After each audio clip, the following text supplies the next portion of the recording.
Hello friends. Did you know nearly 80% of those who watch my videos aren't subscribed? If you enjoy these stories, please hit that subscribe button and leave a like. It really helps. Thank you for being here. By the way, where are you watching from? Let me know in the comments. I've been hauling freight across the Rockies for 11 years now, and Wolf Creek Pass still makes my palms sweat.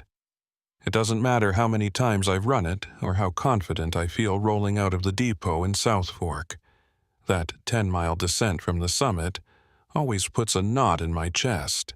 The grade runs steep enough that if your brakes start fading, you've got maybe 90 seconds to decide whether you're taking the runaway truck ramp or praying your way into the valley below.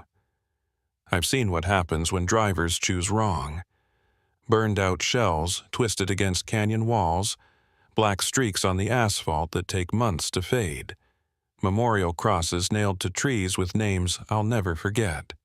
The day everything went sideways started ordinary enough. I'd picked up a load of industrial pipe fittings from a fabrication yard in Alamosa, bound for contractor in Durango. The weight was good, 42,000 pounds, evenly distributed, nothing that should have given me trouble. My rig was a 2019 Kenworth T680 with fresh brake pads, new drums, and a Jake brake that could drop me from 70 to 30 without touching the pedal. I'd done my pre-trip inspection twice, checked the airlines, tested the glad hands, walked the entire length of the trailer looking for anything loose or out of place. Everything was tight. Everything was perfect.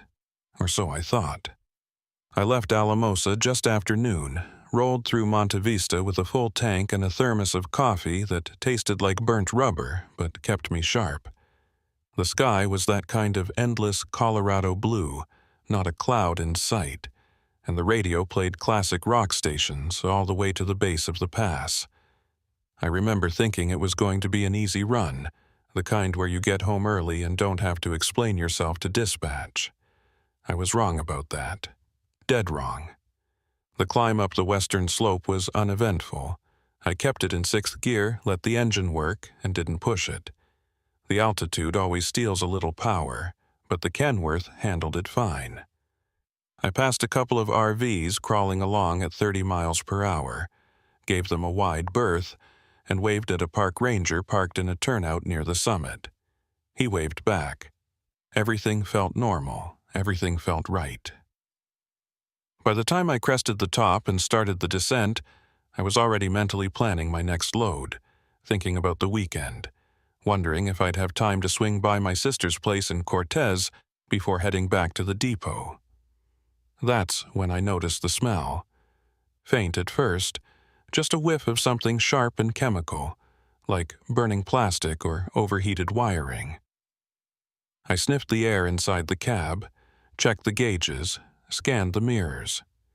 Nothing looked off. No smoke, no steam, no dashboard lights screaming at me. I figured maybe it was coming from outside. Someone ahead of me riding their brakes too hard, or a wildfire smoldering somewhere in the distance. I cracked the window an inch and kept rolling. The descent on the eastern side of Wolf Creek is a different animal. The road doesn't just drop, it plunges, carving tight switchbacks through granite cliffs and dense pine forest. The posted speed limit for trucks is 15 miles per hour, and even that feels ambitious. I downshifted into 4th, engaged the Jake brake, and let the engine do the work. My foot hovered over the brake pedal, barely touching it, just enough to feel the resistance.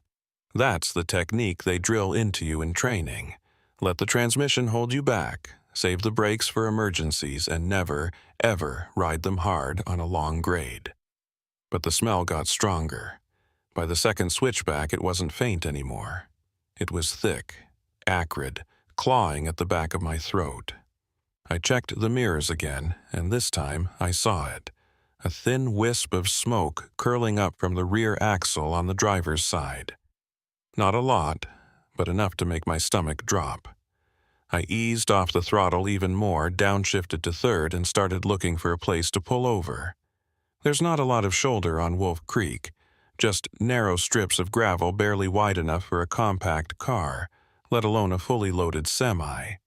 I needed space, and I needed it fast. The smoke thickened. Within 30 seconds, it went from a wisp to a steady stream, dark gray and rolling out from under the trailer like something was cooking down there. My heart started hammering. I checked the speedometer, 18 miles per hour and climbing, even though I was in third gear with the Jake brake maxed out. The weight of the load was pushing me forward, gravity doing what it does best, and the brakes weren't holding like they should. I pressed the pedal harder. It went halfway to the floor before I felt any bite, and even then, it was mushy, weak, like pushing on a sponge. Brake fade. That's what they call it when your brakes overheat and lose their stopping power. It happens when you ride them too hard on a long downhill, when the friction generates so much heat that the brake pads glaze over, and the drums expand just enough that the shoes can't grip anymore. It's one of the most dangerous things that can happen to a loaded truck on a mountain pass, and it was happening to me right now, in real time, with no easy way out. I tried pumping the brakes, short bursts to let them cool between applications, but it didn't help. The pedal kept sinking, the smoke kept pouring, and the speedometer kept climbing. 20 miles per hour, 22, 25. The next curve was coming up fast, a sharp right-hander with a guardrail that looked like it was made of toothpicks and hope. I downshifted to second, and the engine screamed in protest. The RPMs redlining, but it bought me a few precious seconds. The rig slowed just enough that I could wrestle it through the turn without flipping, but I could feel the trailer swaying behind me, the weight shifting, the tires scrubbing against the pavement as I fought to keep everything in line. That's when I saw the runaway truck ramp. It was about a quarter-mile ahead on the right side of the road, a long uphill strip of loose gravel designed specifically for situations like this. The idea is simple. If your brakes fail, you aim for the ramp, let the truck roll uphill into the gravel, and the combination of gravity and friction will bring you to a stop. In theory, it's foolproof. In practice, it's terrifying. I've heard stories of drivers who hit the ramp too fast and flipped their rigs end over end, or who missed it entirely and went off the edge instead. But right now, it was my only option. I aimed for the ramp, kept the wheel steady, and braced myself. The truck was doing 30 miles per hour by the time I reached the entrance, way faster than I wanted. But I didn't have a choice. The front wheels hit the gravel and the whole rig lurched violently to the right. The cab shaking so hard I thought my teeth were going to rattle out of my skull. The gravel was deep, up to the axles in some places, and it grabbed the tires like quicksand. I felt the deceleration immediately, a brutal, bone-jarring slowdown that threw me forward against the seatbelt hard enough to knock the wind out of me. The engine roared, the transmission howled, and the whole truck shuddered like it was coming apart at the seams. And then, just like that, we stopped. The nose of the Kenworth was buried in a gravel berm at the top of the ramp. The trailer jackknifed slightly behind me, but we were stopped. We were safe.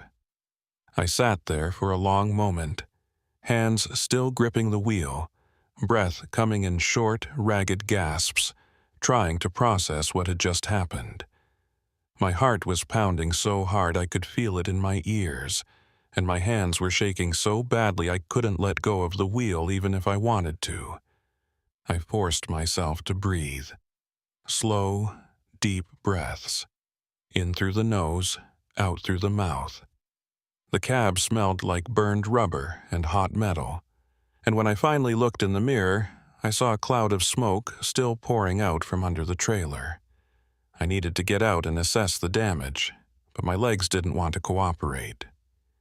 It took me a full minute to unbuckle the seatbelt, another 30 seconds to open the door, and when I finally stepped down onto the gravel, my knees almost gave out.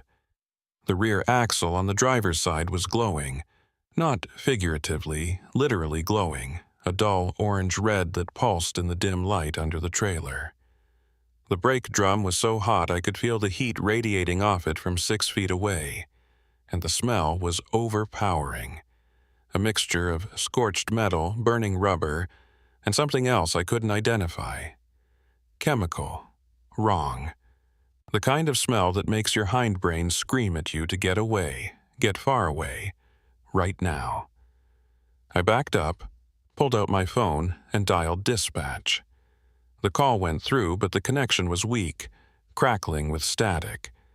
I explained the situation as best I could: brake fade, runaway ramp, glowing drum, need a tow, and the dispatcher told me to sit tight, that they'd send someone out. Highway patrol would probably show up first, he said, just to make sure I was okay and to document the incident. Then a wrecker would come to haul the rig off the ramp and down to a shop in Pagosa Springs where they could inspect the brakes and figure out what went wrong. I hung up and stood there, staring at the glowing drum, trying to make sense of it.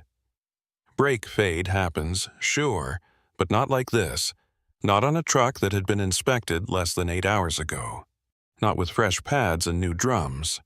Something was wrong. Something beyond just rider error or bad luck, but I couldn't put my finger on it. And the longer I stood there, the more uneasy I felt.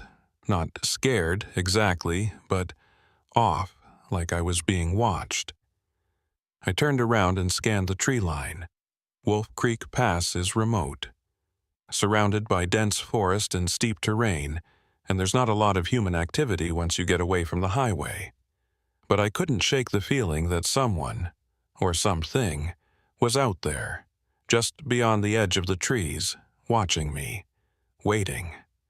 I told myself I was being paranoid, that the adrenaline dump from the near miss was making me jumpy, but the feeling didn't go away. If anything, it got stronger. 15 minutes later, I heard the first siren. A Colorado State Patrol cruiser came up the highway from the valley below, lights flashing, and pulled off onto the shoulder just below the runaway ramp. The driver's door opened, and a trooper stepped out. Tall, broad-shouldered, wearing the standard tan uniform and a flat-brimmed hat that cast his face in shadow. He climbed up the ramp toward me, moving slow and deliberate, and when he got close enough that I could see his face, I recognized him. Eldridge Dane. I'd seen him around before, parked at way stations or cruising the highway during peak travel season. He had a reputation for being fair, but thorough. The kind of cop who didn't write tickets just to meet a quota, but also didn't let anything slide. He looked me over, then looked at the truck, then looked back at me. "You hurt?" he asked. His voice was deep, calm, the kind of voice that probably worked wonders in tense situations. "No, sir," I said. "Just shaken up." He nodded, walked past me toward the trailer and crouched down to inspect the glowing drum. He didn't touch it. Nobody with half a brain would touch something that hot. But he got close enough that I saw his expression change. His jaw tightened, his eyes narrowed, and he stood up slowly, like he was trying not to make any sudden movements. "How long you been hauling?" he asked, still staring at the drum. 11 years, I said. "You ever seen brake fade this bad?" "No, sir. Not even close." He pulled a flashlight from his belt and shone it under the trailer, sweeping the beam back and forth along the axle, the brake lines, the suspension. He spent a long time looking at something near the front of the trailer, something I couldn't see from where I was standing, and when he finally stood up, his face was unreadable. "Who loaded your trailer?" he asked. "Fabrication yard in Alamosa," I said. "Why?" He didn't answer right away. Instead, he walked back down the ramp to his cruiser, popped the trunk, and pulled out a camera. When he came back up, he started taking pictures, dozens of them from every angle, focusing on the drum, the axle, the underside of the trailer, He didn't explain what he was doing, didn't ask for my input, just worked methodically like he was documenting evidence at a crime scene. "What's going on?" I asked. He lowered the camera and looked at me. "You ever check your weight before you left Alamosa?" "No," I said. "Didn't need to." Load was pre-weighed at the yard. Bill of lading said 42,000 pounds. "You sure about that?" I pulled the paperwork from my jacket pocket and handed it over. He scanned it quickly, then handed it back. "Get in your cab and check your weight distribution," he said. "Use your onboard scale if you've got one." I did. The Kenworth had an integrated scale system that could estimate the weight on each axle based on air pressure in the suspension. I climbed into the cab, powered up the system, and watched the numbers populate on the dash display. Front axle, 12,000 pounds. Normal. Rear drive axles, 34,000 pounds. Way over. Trailer axles, 18,000 pounds. Way under. The numbers didn't make sense. If the total load was 42,000 pounds, and the trailer axles were only carrying 18,000, that meant the weight was concentrated way too far forward, putting excessive strain on the drive axles and the brakes. But that shouldn't have been possible. The load had been secured by professionals, balanced and strapped according to DOT regulations. Unless... I climbed back out and told Dane what I'd found. He nodded, like he'd expected it. "Someone moved your load," he said, "or added to it." "What?" "Your weight's off, way off, and your brake lines." He paused, like he was choosing his words carefully. "They've been tampered with." My blood went cold. Tampered with? How? Small puncture in the rear line. Not enough to cause a full failure, but enough to let air leak slowly, reduce brake pressure over time. Combined with the extra weight on your drive axles, it would have caused exactly what you experienced. Brake fade on a long descent, with just enough stopping power left to make you think you could handle it, right up until you couldn't. I stared at him, trying to process what he was saying. Someone had sabotaged my truck. Not an accident, not a mechanical failure, but deliberate sabotage. And if I hadn't made it to the runaway ramp, if I'd missed it by even a few feet, I would have gone over the edge and taken the whole rig with me. "Who would do that?" I asked. Dane didn't answer. He was looking past me, up the highway toward the summit, and his expression had gone hard. I turned to follow his gaze and saw a wrecker rolling slowly down the grade, lights flashing, engine growling.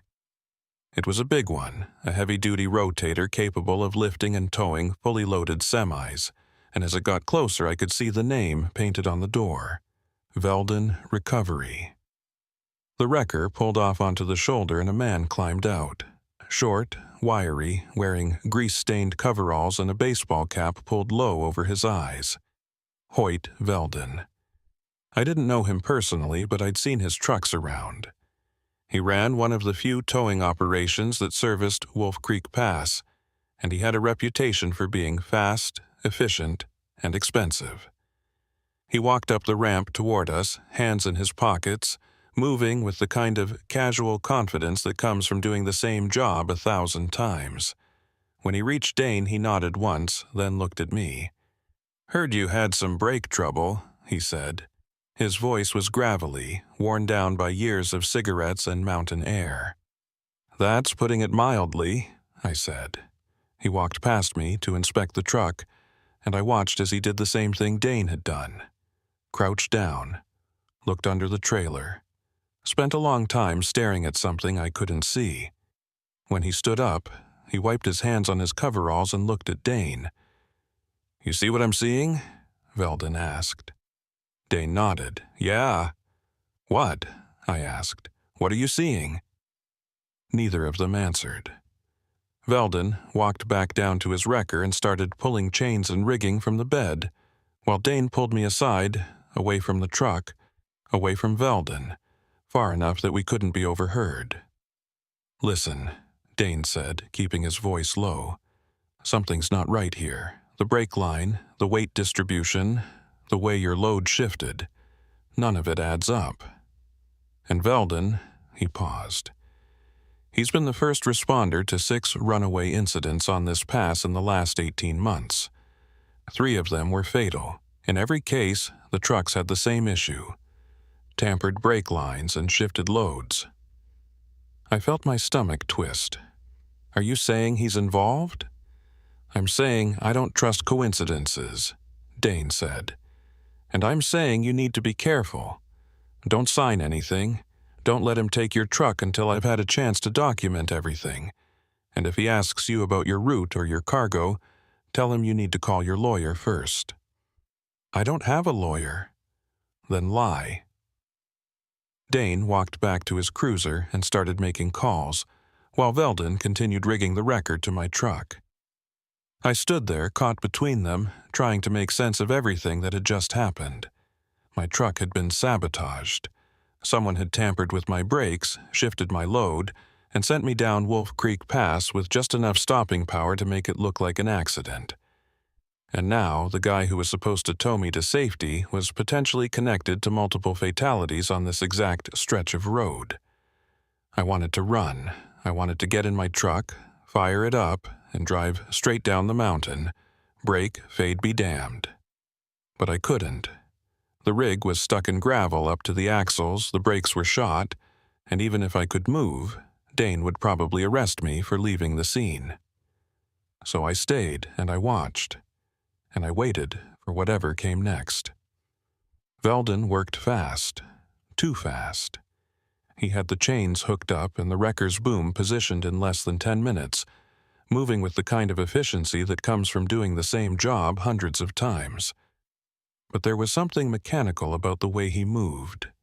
Something that didn't quite fit. Most tow operators I've seen take their time. Double-check everything. Make conversation while they work. Veldon didn't say a word. He just hooked, tested, adjusted, and moved on to the next connection point like he was following a script he'd memorized years ago. Dane was still on the phone by his cruiser, his back turned to us, but I could see him glancing over his shoulder every few seconds. He was watching Veldon just as closely as I was, and that made my unease worse. If a state trooper with years of experience didn't trust this guy, why the hell was he the one towing my truck? I wanted to ask, wanted to pull Dane aside and demand answers, but I kept my mouth shut. Something told me that making a scene right now would be the wrong move. Veldon finished rigging the front of my Kenworth and walked back to check the trailer connections.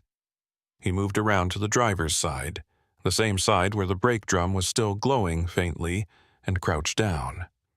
He stayed there for a long time, longer than seemed necessary, and when he finally stood up, he was holding something small in his gloved hand. From where I was standing, I couldn't see what it was, but I saw him glance toward Dane's cruiser, then quickly shove whatever it was into his pocket. That was it. That was the moment I knew for certain something was wrong. I started walking toward him, my boots crunching on the gravel, and he must have heard me coming because he turned around fast, his expression neutral, but his eyes sharp. He didn't look guilty exactly, but he looked caught, like a kid who'd been reaching for the cookie jar and suddenly realized someone was watching. "Everything good?" I asked, keeping my tone casual. "Yeah," Veldon said. "Just checking your brake line connections. Making sure nothing's gonna leak during the tow. Find anything?" He stared at me for a beat too long, then shook his head. "Nope, everything's secure." I didn't believe him, but I also didn't know what to do about it. Accusing him outright would put me in a bad position, especially if I was wrong, but letting it slide felt even worse. I glanced back toward Dane, hoping he'd finished his call and could step in, but he was still on the phone, pacing back and forth near the front of his cruiser, his expression grim. Veldon walked past me toward his wrecker, pulling a clipboard from the passenger seat. "I'm going to need you to sign off on the tow," he said, flipping through a stack of forms. "Standard liability waiver, mileage log, damage assessment. Takes 2 minutes." I took the clipboard and scanned the forms. They looked legitimate enough, standard towing paperwork with all the usual disclaimers and legal jargon, but something about the way Veldon was watching me made my skin crawl.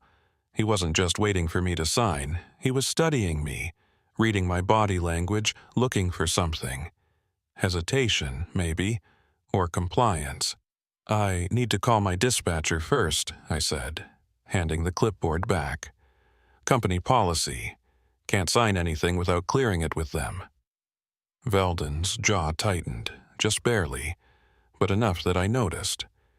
"Your dispatcher already approved the tow. That's why I'm here." "I still need to confirm," I said. "Won't take long." I pulled out my phone and stepped away, putting some distance between us. I didn't actually call dispatch. There was no point. They'd already sent Veldon, but I needed time to think. Something was wrong with this whole situation, and I was stuck in the middle of it with no clear way out. My truck was immobilized, my brakes were shot, and the only person who could get me off this mountain was a guy who'd just pocketed something from under my trailer after the state trooper told me not to trust him. Dane finally finished his call and walked back up the ramp toward us. His expression was unreadable, but I could see tension in the way he carried himself, like he was preparing for a confrontation. He stopped between me and Veldon, looked at the wrecker setup, then looked at Veldon. "You find anything unusual?" Dane asked. "Nope," Veldon said. "Standard brake fade. Driver rode them too hard on the descent. Happens all the time. That right?" Dane's tone was flat, neutral, but there was an edge underneath it. Veldon shrugged. "That's what it looks like to me." Dane nodded slowly, then turned to me. "You got a flashlight?" I did. I grabbed it from the cab and handed it over. Dane walked to the driver's side of the trailer, crouched down where Veldon had been standing earlier, and started inspecting the brake lines. He took his time, running his gloved fingers along the steel tubing, checking the fittings, examining every inch of the system. Veldon watched from a distance, arms crossed, expression still neutral but his posture stiff. After about 5 minutes, Dane stood up and motioned for me to come over. I did, and he pointed the flashlight beam at a section of brake line near the axle. "See that?" he said quietly. I leaned in closer. At first, I didn't see anything unusual. Just the standard steel tubing, a little road grime, some surface rust. But then Dane adjusted the angle of the light and I saw it. A small puncture, maybe the size of a pin, right where the line curved around a mounting bracket. It was barely visible, the kind of thing you'd miss unless you were specifically looking for it, but it was there. And more importantly, the metal around the puncture was clean. Not rusted, not corroded, but clean and fresh, like it had been made recently. "That's not wear and tear," Dane said, still keeping his voice low enough that Veldon couldn't hear. "That's deliberate." My stomach dropped. "You're sure?" "Positive. Someone used a punch or a drill bit, something small and precise to create a slow leak. It wouldn't cause a catastrophic failure, but it'd reduce your brake pressure just enough to make you think you were losing them naturally. Combined with the weight shift, it's a perfect setup." "Setup for what?" Dane didn't answer. He just stood up, turned off the flashlight, and walked back toward Veldon. I followed, my mind racing, trying to piece together what was happening. Someone had sabotaged my truck. That much was clear. But who and why? And more importantly, was Veldon involved, or was he just the unlucky bastard who happened to respond to the call? "I'm impounding the truck," Dane said to Veldon. Veldon's expression shifted, just slightly, but enough that I caught it. Surprise, maybe frustration. On what grounds? He asked. Evidence tampering. Possible criminal sabotage. I need to document everything before it gets moved. I've already got it rigged. You're going to make me unrig it? That's exactly what I'm going to make you do. Veldon stared at Dane for a long moment, and I could feel the tension between them thickening, coiling like a spring ready to snap. Then, without a word, Veldon turned and walked back to his wrecker. He started unhooking the chains, moving slower now, deliberately slow, like he was making a point. Dane watched him the entire time, one hand resting casually on his duty belt, close to his sidearm. I stood off to the side, feeling like a spectator at a standoff I didn't fully understand. My truck was evidence now, which meant I wasn't going anywhere anytime soon. But that also meant I was safe, at least for the moment. Whatever Veldon had been planning, Dane had just thrown a wrench into it. It took Veldon another 15 minutes to disconnect everything. When he finished, he walked back to Dane and handed him a business card. You want it towed, you call me. I'm the only operator on this pass with a rotator big enough to handle a loaded semi. I'll keep that in mind, Dane said, pocketing the card without looking at it. Veldon climbed into his wrecker, fired up the engine, and rolled back down the ramp onto the highway. He didn't look at me, didn't wave, didn't acknowledge my existence. Just drove away, heading west toward the summit, and disappeared around the first curve. The sound of his engine faded slowly, swallowed by the distance and the dense forest, and then it was just me and Dane standing on the runaway ramp in the fading afternoon light. What now? I asked. Now we wait, Dane said. I've got a forensic team coming up from Alamosa. They'll document everything, take samples, photograph the brake lines and the load. Then we'll figure out who had access to your truck and when. How long is that going to take? Could be a few hours. Could be overnight. He looked at me. You got somewhere to stay? Not really. I was planning on making Durango by nightfall. There's a motel in Pagosa Springs, about 20 miles down the mountain. I can give you a ride once the team gets here. I nodded, grateful but still uneasy. The adrenaline from the brake fade was starting to wear off, replaced by exhaustion and a creeping sense of paranoia. Someone had tried to kill me. That's what Dane was implying, even if he wouldn't say it outright. Someone had tampered with my truck, shifted my load, and sent me down one of the most dangerous mountain passes in Colorado, hoping I wouldn't make it to the bottom. And the only question that mattered now was, why? We stood there in silence for a while, listening to the wind move through the pines. The sun was starting to dip behind the peaks to the west, casting long shadows across the ramp, and the temperature was dropping fast. I could feel the cold seeping through my jacket, settling into my bones, and I realized I was shaking.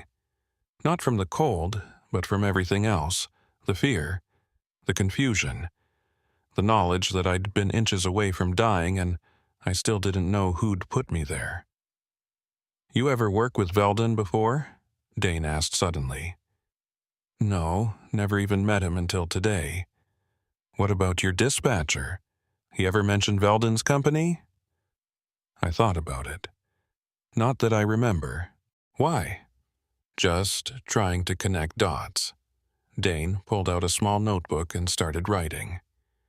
How many people knew your route today? Dispatcher, obviously. The loader crew at the Alamosa yard.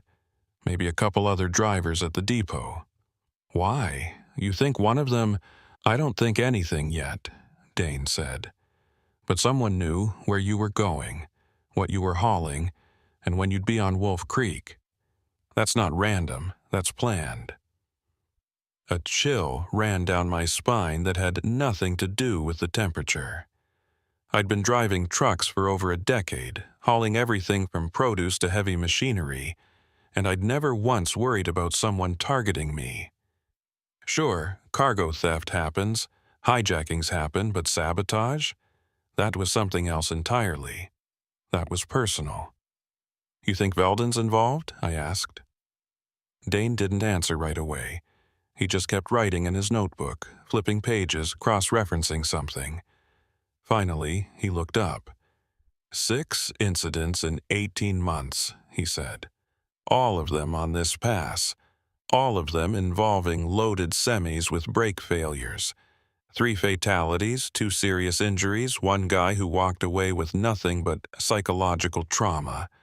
Every single time, Veldon Recovery was the first responder. That doesn't mean he's involved. Maybe he's just good at his job.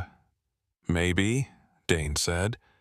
Or maybe he's got a police scanner and knows exactly when and where to show up. Or maybe someone's feeding him information. Like who? That's what I'm trying to figure out. Another silence. I looked down at my truck, still half buried in gravel, and tried to imagine someone deliberately sabotaging it. Who would benefit from my death? Insurance fraud? Cargo theft? Revenge? None of it made sense. I was nobody. Just another driver hauling pipe fittings across the Rockies. Nothing special, nothing valuable, nothing worth killing over. Unless it wasn't about me at all. What if it's not personal? I said. What if someone's targeting drivers at random, just to see if they can get away with it? Dane looked at me, his expression unreadable. Then we've got a bigger problem than I thought. We heard the vehicles before we saw them. 2 SUVs coming up the highway from the east, moving fast. Emergency lights flashing. They pulled off onto the shoulder below the ramp, and 4 people climbed out. All wearing windbreakers with Colorado Bureau of Investigation printed across the back. Dane walked down to meet them, and I watched as he briefed them, pointing up at my truck, gesturing toward the brake lines, handing over his notes. One of them, a woman with short gray hair and wire-rimmed glasses, walked up the ramp toward me. She introduced herself as a field investigator and asked if I was injured. I told her I was fine, just shaken up, and she nodded sympathetically. Then she asked me to walk her through everything. When I'd picked up the load, where I'd stopped, who I'd talked to. Every detail I could remember. I did my best, but the more I talked, the more I realized how little I actually knew. I couldn't remember the names of the loader crew in Alamosa. I didn't know if anyone had been near my truck while I was inside the office signing paperwork. I hadn't checked the seals on the trailer doors because the load was supposed to be secure. That's normal, the investigator said, sensing my frustration. Most drivers don't expect sabotage. Why would you? You're just doing your job. So what happens now? I asked. We document everything. Photograph the truck, collect samples from the brake lines, check the load for tampering. Then we'll pull records from the Alamosa yard, security footage, employee logs, anything that might tell us who had access to your truck. It'll take time, but we'll figure it out. And in the meantime, you stay safe. Don't drive alone if you can help it. Don't take loads from unfamiliar shippers, and if anything feels off, call us immediately. She handed me a business card with her name and direct line. I pocketed the card and watched as the team got to work. They moved with practiced efficiency, setting up lights and cameras, cordoning off the area with yellow tape, treating my truck like a crime scene. Which I guess it was. Dane stayed close, supervising, occasionally stepping in to point out something or answer a question. And I just stood there feeling useless and scared and angry all at once. The sun dropped below the horizon, and the temperature plummeted. One of the investigators brought me a thermal blanket and a bottle of water, and I wrapped myself up and sat on a boulder near the edge of the ramp, watching the team work. The lights they'd set up cast harsh shadows across the truck, making it look alien and unfamiliar, like it wasn't even mine anymore. And maybe it wasn't. Maybe it never would be again. Around 8 o'clock, Dane walked over and told me they were almost done. The forensic team had collected everything they needed, and they'd arranged for a different towing company, one based out of Durango, to come up in the morning and move the truck to a secure impound lot. He offered to drive me down to Pagosa Springs like he'd promised, and I accepted gratefully. We climbed into his cruiser and headed down the mountain. The descent was slow and careful, Dane taking the curves at half the posted speed limit, and I was grateful for it. I'd had enough adrenaline for one day. We didn't talk much during the drive. I stared out the window at the dark forest rolling past, and Dane kept his eyes on the road, occasionally checking his mirrors like he was watching for something. About halfway down, he spoke. "You ever hear of a guy named Merrick Bray?" I shook my head. "No, who's he?" "Driver out of Grand Junction. Ran loads through Wolf Creek maybe 3-4 years ago. Had a brake failure just like yours, only he didn't make it to the runaway ramp.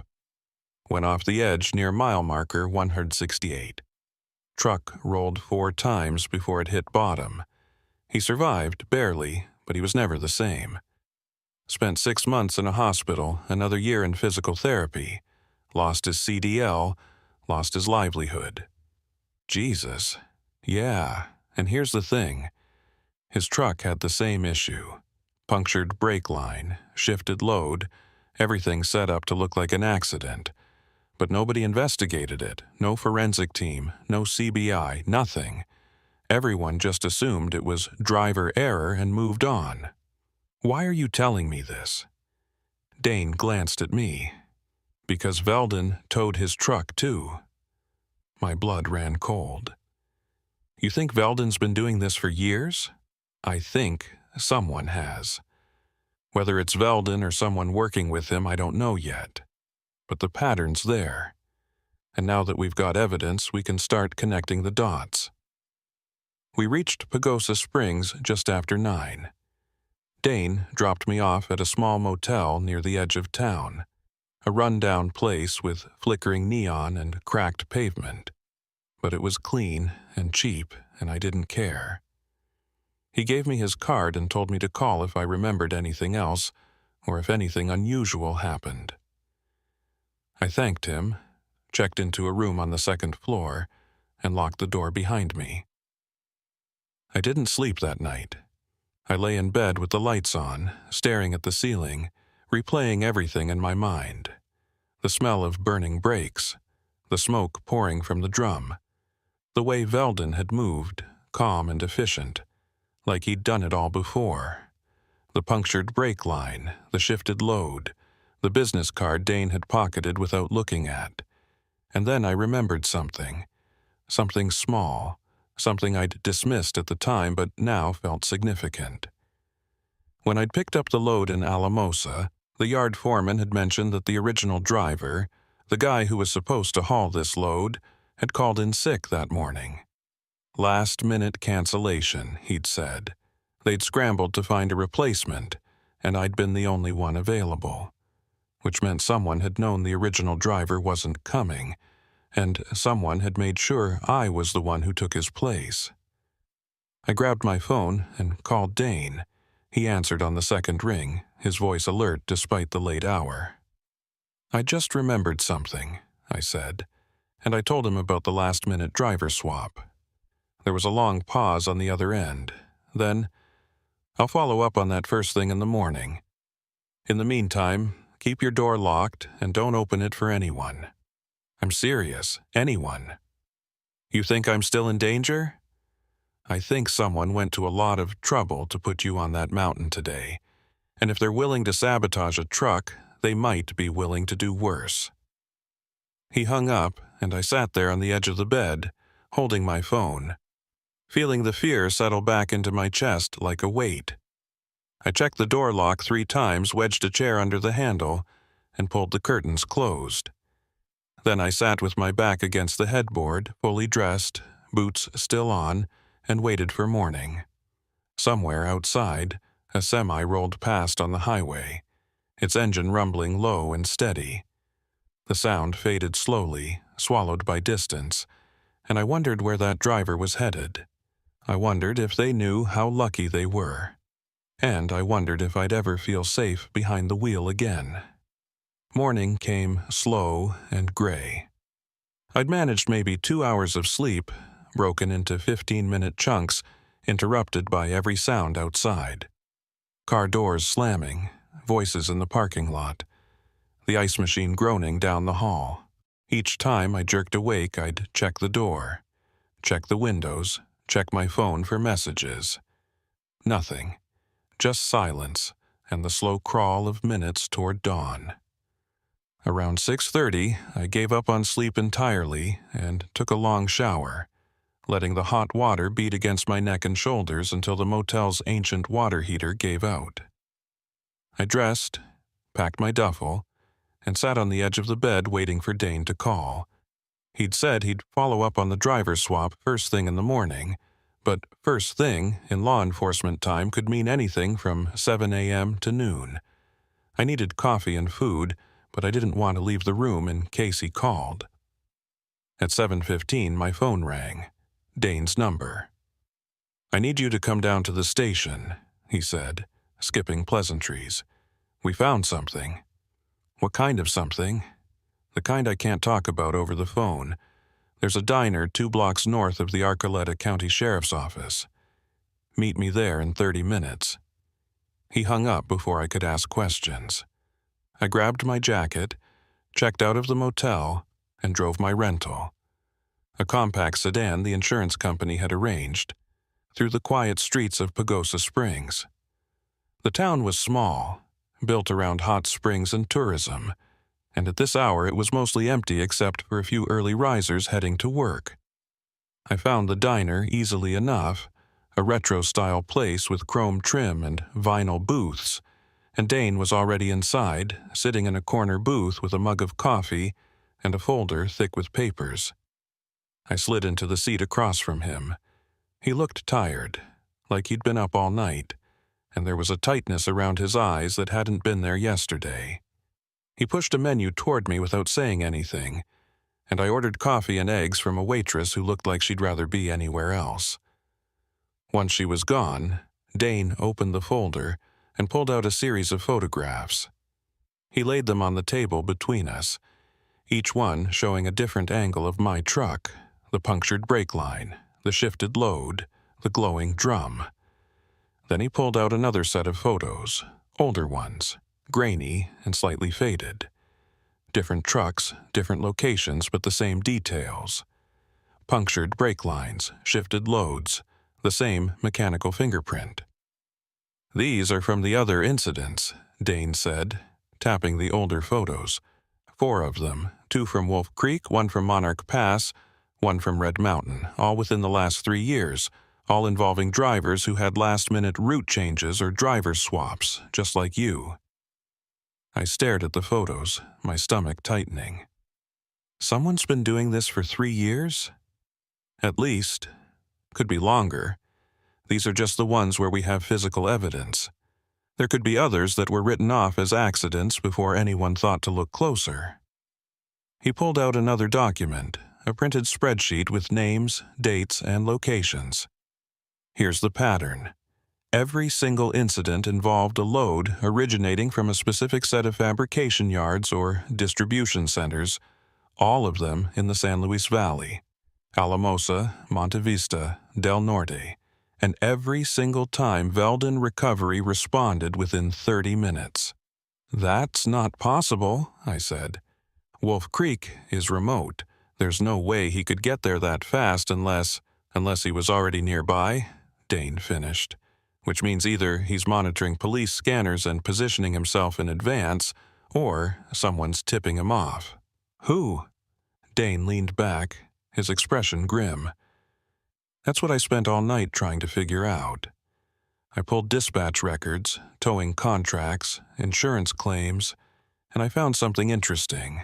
Veldon Recovery has an exclusive contract with 3 major trucking insurance providers. Any time one of their insured drivers has an incident on a mountain pass in this region, Veldon gets the call automatically. No bidding, no competition, just him. Is that legal? Technically, yes.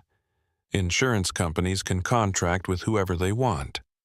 But it's unusual, especially for a small operation like Veldon's. Most companies spread the work around to avoid conflicts of interest. But these three providers, they only use him, and all three of them insure drivers hauling out of the San Luis Valley. The waitress brought my coffee and eggs, and I waited until she was gone before speaking. So, what are you saying?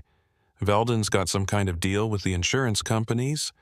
I'm saying it's suspicious, and I'm saying we need to find out who the original driver was, the one who called in sick yesterday, and why. I took a sip of coffee, my mind racing. You think he was in on it? Maybe. Or maybe someone made sure he couldn't make the run. Either way, we need to talk to him. Dane pulled out his phone and scrolled through his notes. Name's registered as Eugene Adderley. Works out of the same depot you do. I tried calling him this morning, but his phone's disconnected. Went by his listed address in Alamosa, nobody home. Neighbors say they haven't seen him in 2 days. A chill ran through me. You think something happened to him?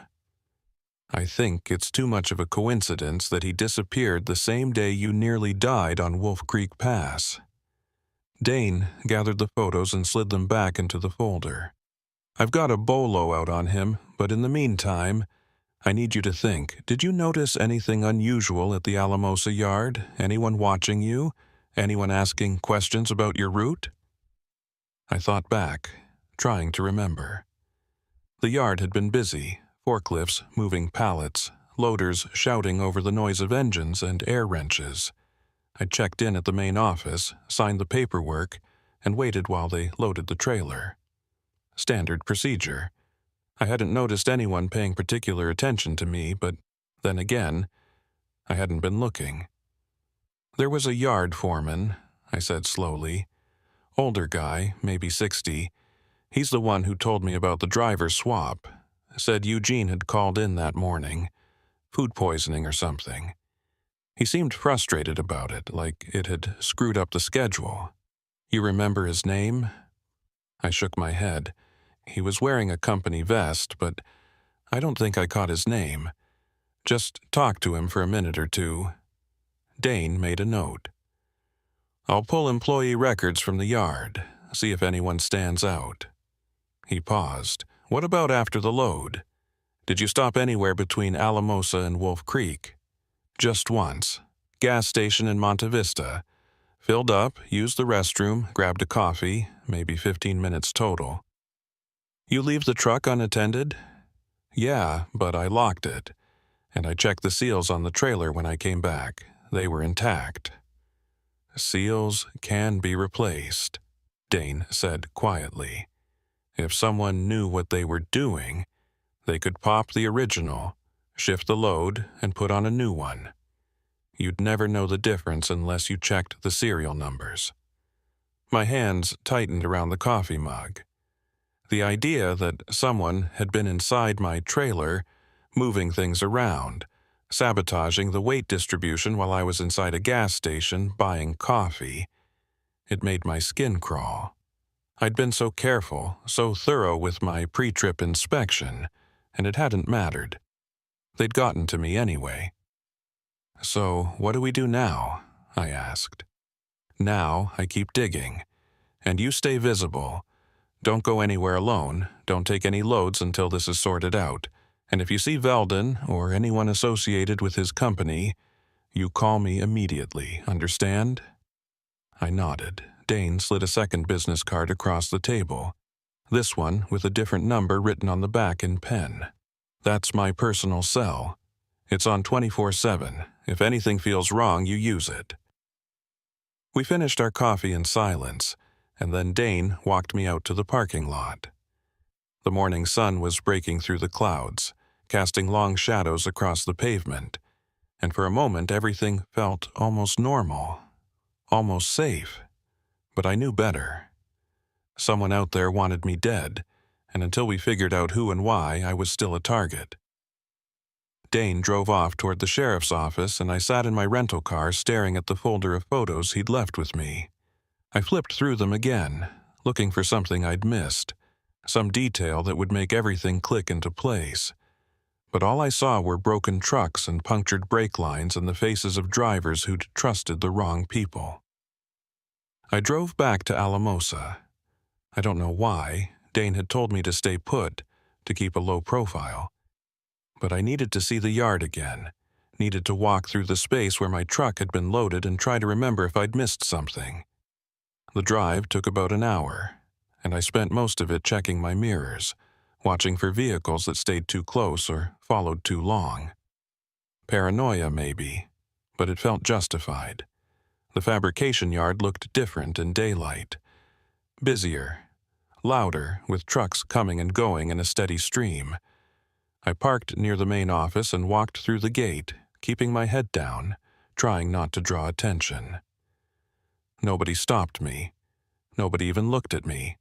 I made my way to the loading area where my trailer had been staged, and I stood there, studying the ground, the tire tracks, the oil stains on the concrete. Nothing stood out. It was just a loading dock, same as 1,000 others I'd seen. But then I noticed something near the edge of the lot, partially hidden behind a stack of empty pallets. A security camera, old and dusty, its lens pointed toward the loading area. I walked over to it, checked the angle. It had a clear view of where my truck had been parked. I went back to the main office and asked the clerk behind the counter about the security footage. She was a younger woman, early 20s, with purple streaks in her hair and a name tag that said Bryn. She looked at me like I'd asked her to solve a calculus equation. "We don't really use those cameras," she said. "They've been broken for like 2 years. Company keeps saying they'll fix them, but," she shrugged. "All of them are broken?" "I think so. I mean, I've never seen anyone check the footage. Why?" I didn't answer. I just thanked her and walked back outside. If the cameras were broken, that meant there was no way to verify who'd been near my truck while it was being loaded. No way to prove or disprove tampering. Convenient. Too convenient. I was heading back to my car when I saw him. The yard foreman from yesterday, the one who'd told me about Eugene calling in sick. He was standing near the maintenance shed, talking to someone I couldn't see, his back turned to me. I started walking toward him, planning to introduce myself properly, ask him a few questions about the loading process. But before I could get close, he turned around and I got a clear look at his face. He wasn't the same guy. Same build, same age range, same company vest. But the face was different. Narrower, with a scar running across his left cheek that I definitely would have remembered. I stopped mid-stride, confused, and he noticed me staring. His expression shifted, just slightly, but enough that I saw it. Recognition, not friendly recognition, the kind that says, "I know who you are, and I wasn't expecting to see you here." He said something to the person he'd been talking to, then turned and walked quickly toward the back of the yard, disappearing between 2 rows of stacked containers. I didn't follow. Something about the way he'd moved, the speed and purpose of it, told me that approaching him would be a mistake. I got back in my car and called Dane. He answered immediately. "I'm at the Alamosa yard," I said, "and I think I just saw the foreman who loaded my truck yesterday, except it's not the same guy." "What do you mean, not the same guy?" "I mean the person I saw yesterday and the person I just saw now. They're 2 different people. Same vest, same position, but different faces." There was a pause. "You're sure?" "Positive. The guy yesterday had a round face, no visible scars. This guy had a scar across his cheek. I would have remembered that." "Stay where you are," Dane said. "Don't approach anyone. I'm on my way." He hung up, and I sat in the parking lot, engine running, watching the entrance to the yard. My heart was pounding, my palms sweaty on the steering wheel. Someone was impersonating yard staff.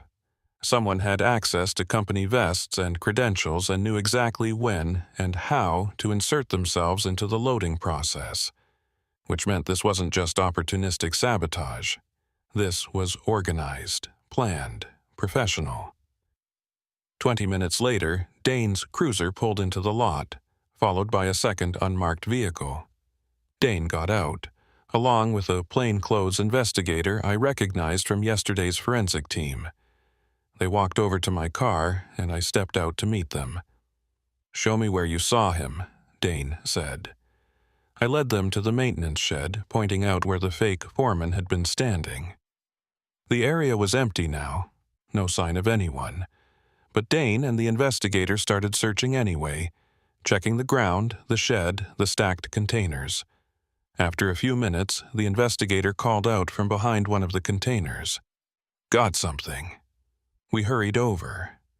He was holding a company vest, the same kind the yard workers wore, but this one had been discarded behind the container, half buried in gravel. Dane pulled on a glove and examined it. The name tag was still attached. Foreman R. Sutter. "Sutter's the actual foreman," the investigator said, checking his phone. "Works day shift. Been with the company for 8 years. I'll call him, see if he's missing a vest." Dane bagged the vest as evidence, and we walked back toward the main office. On the way, he asked me to describe the fake foreman in detail.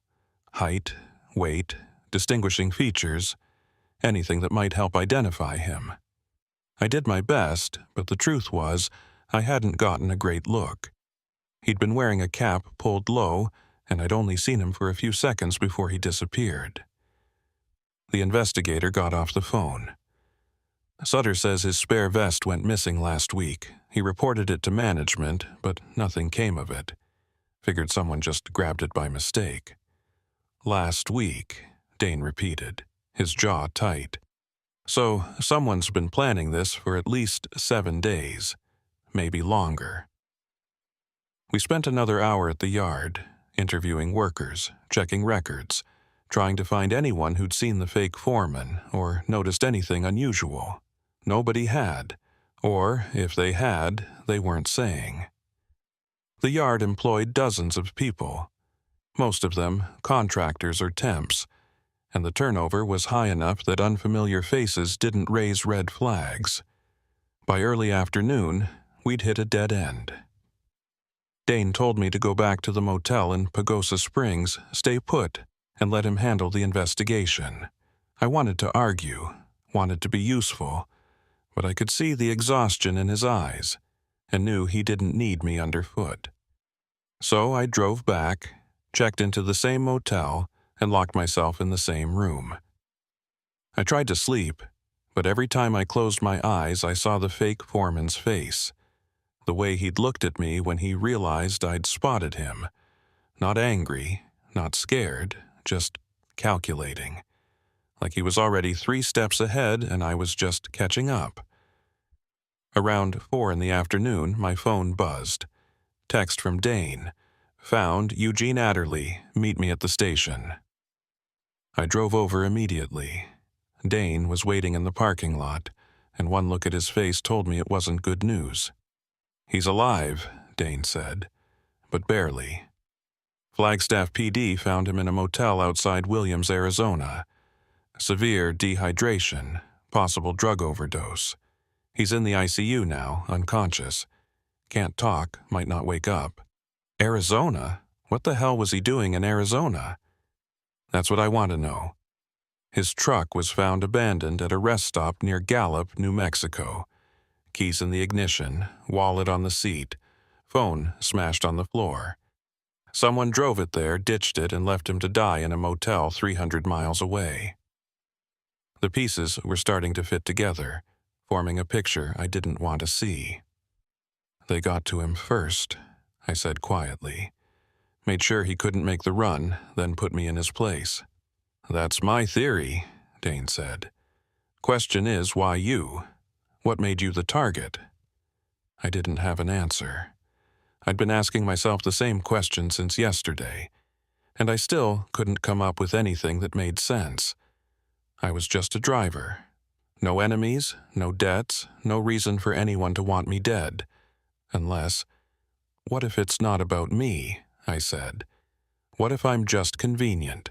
Someone who'd take a last-minute load, no questions asked. Someone expendable. Dane nodded slowly. Random selection. They don't care who dies as long as someone does. But why? What's the point? Insurance fraud, maybe. Or intimidation. Could be someone's trying to drive up insurance rates, force companies out of business, corner the market on towing contracts. Could be 100 different motives. He paused. Or it could be someone who just likes watching trucks burn. A chill ran through me. I'd heard stories about people like that. Arsonists, saboteurs, people who got off on destruction and chaos. But those were supposed to be rare, outliers. The kind of psychopaths you read about in true crime books. Not the kind of people who operated in broad daylight, impersonating yard workers and puncturing brake lines on mountain passes. We'll figure it out, Dane said, though his voice didn't carry much conviction. In the meantime, you need to lay low, I mean it. No driving, no going back to that yard, no contact with anyone from your company until we sort this out. I agreed, and Dane walked me back to my car. As I drove away, I watched him in the rearview mirror, standing in the parking lot, phone pressed to his ear, shoulders hunched against the wind. He looked small, suddenly, overwhelmed, like he was fighting a battle he couldn't win. That night, I sat in the motel room with all the lights on, my phone on the nightstand, Dane's business card next to it. I kept thinking about Eugene Adderley, lying in a hospital bed 3 states away, tubes and monitors keeping him alive. I kept thinking about the fake foreman, the way he'd vanished between the containers like smoke. I kept thinking about Veldon, his calm efficiency, the something he'd pocketed from under my trailer. And I kept thinking about the runaway ramp, the way my truck had shuddered to a stop, the glowing drum casting orange light across the gravel. How close I'd come. How easily it could have gone the other way. I didn't sleep that night either. 3 days passed. 3 days of sitting in that motel room, staring at the walls, jumping at every sound in the hallway. Dane called twice a day with updates, but the updates were always the same. No new leads, no arrests, no breakthrough. Eugene Adderley was still unconscious in Flagstaff. The fake foreman had vanished completely. No hits on facial recognition, no matches in any database. The stolen vest had yielded no useful prints or DNA. Veldon was still operating his towing business like nothing had happened, and without hard evidence linking him to the sabotage, there was nothing Dane could do except watch and wait. I was going stir-crazy. I'd never been good at sitting still, and 3 days of forced inactivity felt like 3 months. I'd watched every movie on the motel's cable lineup, read the same magazine 4 times, and worn a path in the carpet from pacing. My dispatcher had stopped calling after the first day. Dane had contacted the company and told them I was cooperating with an ongoing investigation, and they'd agreed to put me on unpaid leave until things were resolved. No pressure, they'd said. Take all the time you need. But I could read between the lines. The company was worried about liability, about being associated with a driver who'd been targeted by saboteurs. They wanted me gone, at least temporarily, and maybe permanently if this dragged on much longer. On the 4th morning, my phone rang. Unknown number. I almost didn't answer.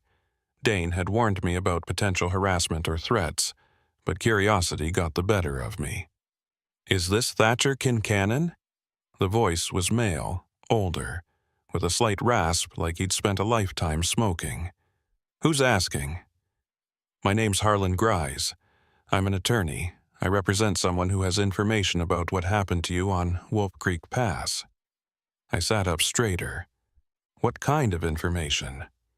The kind that could help put the people responsible behind bars. But my client needs assurances before they'll talk.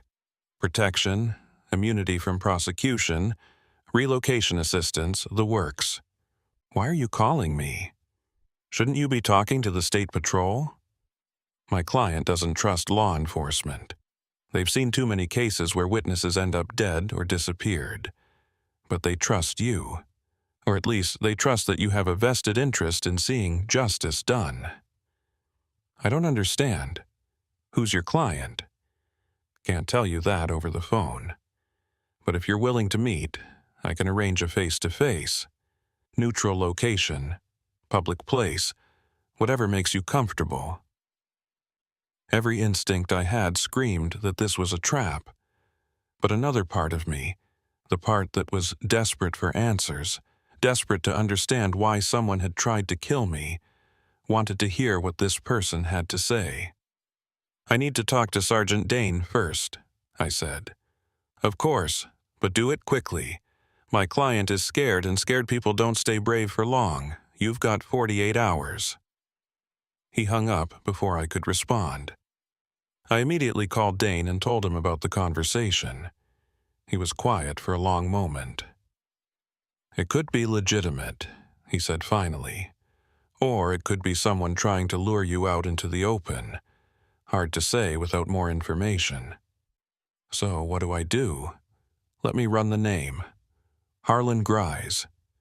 See if he's a real attorney, check his credentials. Find out who he's represented in the past. If he checks out, we'll set up a meeting, but on our terms, with backup nearby. You don't go anywhere alone. Clear? Clear, Dane called back 2 hours later. Harlan Grise is real. He's a defense attorney out of Durango, been practicing for 30 years. Mostly represents white-collar criminals, fraud, embezzlement, that kind of thing. But he's also handled a few whistleblower cases. If someone wanted to come forward with information about organized crime or corporate malfeasance, he'd be a logical choice. So you think this is legit? I think it's worth exploring, but carefully. I'm setting up a meeting for tomorrow afternoon at a coffee shop in Durango. Public, well-lit, plenty of witnesses. I'll be there with you, along with an investigator from CBI. We'll hear what this person has to say, and then we'll decide how to proceed. The next day felt like the longest of my life. I woke up early, showered, dressed in clean clothes for the first time in days, and drove to Durango with Dane following in his cruiser. The coffee shop was in the historic downtown area, a brick building with big windows and outdoor seating. Dane parked across the street, and we went inside together. The CBI investigator, a tall woman named Moss, who I'd met briefly at the impound lot, was already there, sitting at a corner table with a laptop open in front of her. At exactly 2 o'clock, Harlan Grise walked in. He was older than I'd expected, maybe 70, with thinning white hair and a suit that had seen better days. He spotted us immediately and walked over, shaking hands all around before sitting down. My client will be here in 5 minutes, he said, settling into his chair. Before they arrive, I need to establish ground rules. Anything they say today is off the record, unless we reach an agreement on immunity. No recordings, no notes, no official statements. This is just a conversation. Understood? Dane exchanged a look with Moss, then nodded. Understood. But if your client has information about ongoing criminal activity, we can't ignore it. We'll do what we can to protect them, but we can't make promises without knowing what we're dealing with. Fair enough. Grias checked his watch, then looked towards the door. A minute later, someone walked in. I recognized them immediately, even though I'd only seen them once before. The clerk from the Alamosa yard. Bryn, with the purple streaks in her hair and the name tag. She looked terrified, her eyes darting around the coffee shop like she expected someone to jump out from behind the espresso machine. She sat down next to Grease and folded her hands on the table, her knuckles white. "This is my client," Grease said. "She's agreed to tell you what she knows, but only if you can guarantee her safety." Dane leaned forward. Why don't you start by telling us what you're afraid of? Bryn took a shaky breath. I've been working at the Alamosa yard for 2 years. It's just a part-time job, something to pay the bills while I'm in school. About 6 months ago, I started noticing things. Small things at first. Shipments that didn't match the manifests. Drivers who were supposed to pick up loads but never showed. Equipment that went missing from the inventory but was never reported stolen. Did you report any of this? Moss asked. I tried. I told my supervisor, but he just brushed it off. Said it was clerical errors, that the system was outdated and glitchy. Told me not to worry about it. She paused, her voice dropping to almost a whisper. But then I started seeing the same guy around. He wasn't an employee, didn't have a badge or anything, but he'd show up at the yard 2 or 3 times a week. Always talking to the foreman, always hanging around the loading area. And then trucks would have problems. Brake failures mostly. A couple of rollovers. One guy died. My stomach tightened. What did this guy look like? Tall, maybe 6 feet, thin, wiry, had a scar across his left cheek, real noticeable. Wore a baseball cap most of the time, but I saw his face once when he took it off. Pale skin, dark eyes, looked like he hadn't slept in a week. That was him, the fake foreman I'd seen at the yard. I looked at Dane, and he nodded slightly, already making the connection. Did you ever hear his name? Dane asked. Bryn shook her head. No, but I heard the real foreman, Sutter, call him V once, like it was a nickname or something. V, Moss repeated, typing on her laptop. Could be short for anything. Vernon, Vincent, Victor, or Veldon, I said quietly. Everyone looked at me. Dane's expression darkened. You think Hoyt Veldon's connected to this guy? Moss asked. I think it's too much of a coincidence that Veldon shows up to every brake failure on Wolf Creek, and now we've got someone with a name starting with V sabotaging trucks at the same yard where my load originated. Bryn was nodding. I thought about that too. After the last incident, the one with you, I looked up Veldon's company. Turns out he's got family all over the valley. Cousins, uncles, nephews. Most of them work in trucking or logistics. One of them even works at the Alamosa yard in the maintenance department. Moss stopped typing. Name? I don't know. I just saw it on an employee roster once, but I can get it for you if you give me access to the system. Dane pulled out his phone and stepped away to make a call. Moss continued questioning Bryn, asking about dates, times, any other suspicious activity she'd witnessed. I sat there trying to process everything. It was starting to make sense. A network of people working together, Veldon on the outside, handling the towing and insurance claims, while someone on the inside sabotaged trucks to create a steady stream of business. It was elegant in a sick way, and profitable.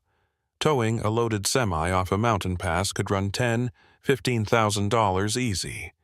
Multiply that by a dozen incidents a year, and you were looking at serious money. Dane came back. I've got a warrant being drawn up now. We're going to raid Veldon's shop tonight, pull his records, see what we can find. And we're going to bring in every employee at the Alamosa yard for questioning. What about me? Bryn asked, her voice small. You're going into protective custody, Moss said. We'll set you up in a safe house until this is over. No one will know where you are except us. Grease looked satisfied. And the immunity agreement? We'll draft something by end of day, Dane said. She cooperates fully, testifies if it goes to trial, and we'll keep her name out of the public record. Best we can do. Bryn nodded, relief washing over her face. Grise stood, shook hands with Dane and Moss, and led Bryn out of the coffee shop. I watched them go, and then I turned to Dane. You really think you'll find something at Veldon's shop? I think we'll find enough to make an arrest, Whether it sticks is another question. But yeah, I think we've got him. The raid happened that night. I wasn't there. Dane made it clear I needed to stay out of the way, but he called me around midnight with the results. They'd found documents linking Veldon to shell companies that owned the insurance providers I'd mentioned earlier. They'd found records of cash payments to employees at multiple fabrication yards across the San Luis Valley. And they'd found a laptop with detailed plans for future incidents, including photos of trucks, driver schedules, and route maps. Hoyt Veldon was arrested on charges of conspiracy, fraud, and attempted murder. The guy with the scar, identified as Veldon's nephew, a man named Virgil Talmadge, was picked up at a motel in Cortez. Eugene Adderley woke up 2 days later and confirmed that Talmadge had approached him in a bar, bought him drinks, and slipped something into his beer. He remembered feeling sick, remembered getting into his truck to drive home, and then nothing until he woke up in the hospital. The case made regional news. Trucking companies started auditing their security procedures. Insurance providers scrambled to distance themselves from Veldon's operation. And I became a minor celebrity in the long-haul community, the driver who survived Wolf Creek and helped take down a sabotage ring. But I didn't feel like a survivor. I felt like I'd been lucky. Lucky that my brakes held just long enough. Lucky that the runaway ramp was where it was. Lucky that Dane had been suspicious enough to look closer instead of writing it off as driver error. I went back to work a month later, but I never ran Wolf Creek Pass again. I'd reroute through Monarch or take the long way around through Gunnison, even if it added hours to my trip. Some guys thought I was being paranoid, but I didn't care. I'd seen what happened when you trusted the wrong people, when you assumed everything was fine, because the paperwork said so. Veldon's trial started 8 months later. I testified, along with Bryn and Eugene, and half a dozen other drivers who'd survived similar incidents. The prosecution laid out the whole scheme, how Veldon and his network had been sabotaging trucks for years, racking up towing fees and insurance payouts while drivers died or got maimed or lost their livelihoods. The defense tried to argue that Veldon was just a businessman who'd been in the wrong place at the wrong time, but the evidence was overwhelming. The jury took 4 hours to convict him on all counts. He got 30 years, no parole. Talmadge got 20. Several employees from the Alamosa yard took plea deals and got lighter sentences in exchange for testimony. And me? I kept driving. Different routes, different loads, but the same rig. I had the Kenworth fully rebuilt after the investigation. New brakes, new drums, new everything. Some people said I should get rid of it, that it was cursed or haunted or whatever. But I didn't see it that way. That truck had saved my life. It had held together just long enough to get me to the runaway ramp, and I wasn't going to abandon it now. But I did make some changes. I started doing my own inspections, double-checking everything, even if it meant I was late leaving the depot. I installed my own security cameras on the trailer, tiny wireless units that fed to my phone so I could monitor the load in real time. I kept a journal of every stop, every person I talked to, every detail that seemed even slightly off. And I never, ever ignored my gut again. If something felt wrong, I pulled over. If someone seemed too eager to help, I declined. If a route looked sketchy, I found another way. Because the thing about Wolf Creek Pass, the thing nobody talks about, is that it's not the mountain that kills you. It's the people. The ones who smile while they sabotage your brakes. The ones who offer help while they're calculating how much your death is worth. The ones who disappear into the trees while you're fighting to keep your rig on the road. I still drive past that runaway ramp sometimes, when I'm hauling through the Rockies on a different route.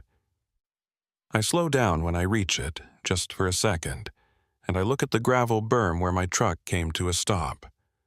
There's no marker, no memorial, Nothing to indicate that anything happened there. Just an empty strip of gravel leading uphill into nowhere. But I remember, and every time I shift into low gear on a mountain descent, every time I feel my brakes start to fade, every time I catch a whiff of something burning, I remember how close I came, how easily it could have gone the other way. And I keep driving, because that's what we do. We push through the fear, ignore the nightmares, and keep the wheels rolling. We haul the loads that keep the country running, even when we know the roads are dangerous and the people can't be trusted, and the margins are razor thin between making it home and becoming another cautionary tale. 3 weeks after the trial, I got a letter. No return address, postmarked from a town I'd never heard of. Inside was a single sheet of paper with 2 sentences written in block letters. They didn't get all of us. Watch your mirrors. I showed it to Dane. He had it analyzed, checked for prints and DNA, tried to trace the postmark. Nothing. Whoever sent it knew how to stay invisible. Could be a hoax, Dane said, handing the letter back to me. Someone trying to scare you. Or it could be someone from Veldon's network who got away, letting you know they're still out there. What do I do? Same thing you've been doing. Stay alert. Trust your instincts. And if you see anything at all, you call me. I kept that letter, folded it up and put it in my glove box right next to my registration and insurance card. A reminder that the danger didn't end with Veldon's conviction.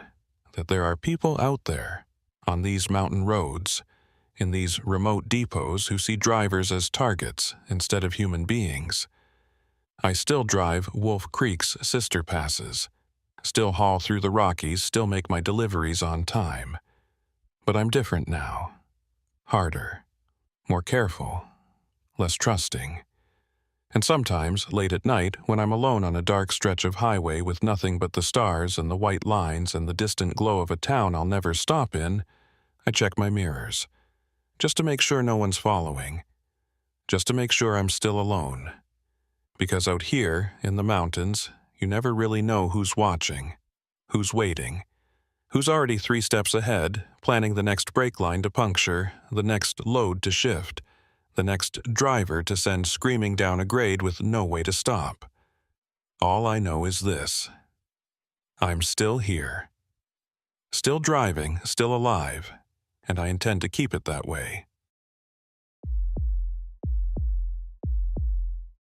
I've been running freight through Montana for 16 years, and Marias Pass still doesn't feel real. It's one of those routes that shouldn't exist. A narrow slash through the Continental Divide where the railroads got there first and the highway came later, almost as an afterthought. U.S. Route 2 cuts through Glacier National Park territory, threading between peaks that scrape 10,000 feet, and in winter it becomes one of the most dangerous stretches of asphalt in the northern Rockies. Not because of the grade. Marias isn't steep like Wolf Creek or Donner, but because of the weather. Whiteout conditions can roll in without warning, dropping visibility to 0 in minutes, and when that happens, you're driving blind with nothing but painted lines and prayer to keep you on the road. The load I picked up in Cut Bank was straightforward enough. Drilling equipment for a site near Columbia Falls, about 120 miles west. Heavy steel casings, bundled pipe sections, a hydraulic rig disassembled and strapped across 3 pallets. Total weight came in just under 78,000 pounds, right at the legal limit, and the manifest was clean.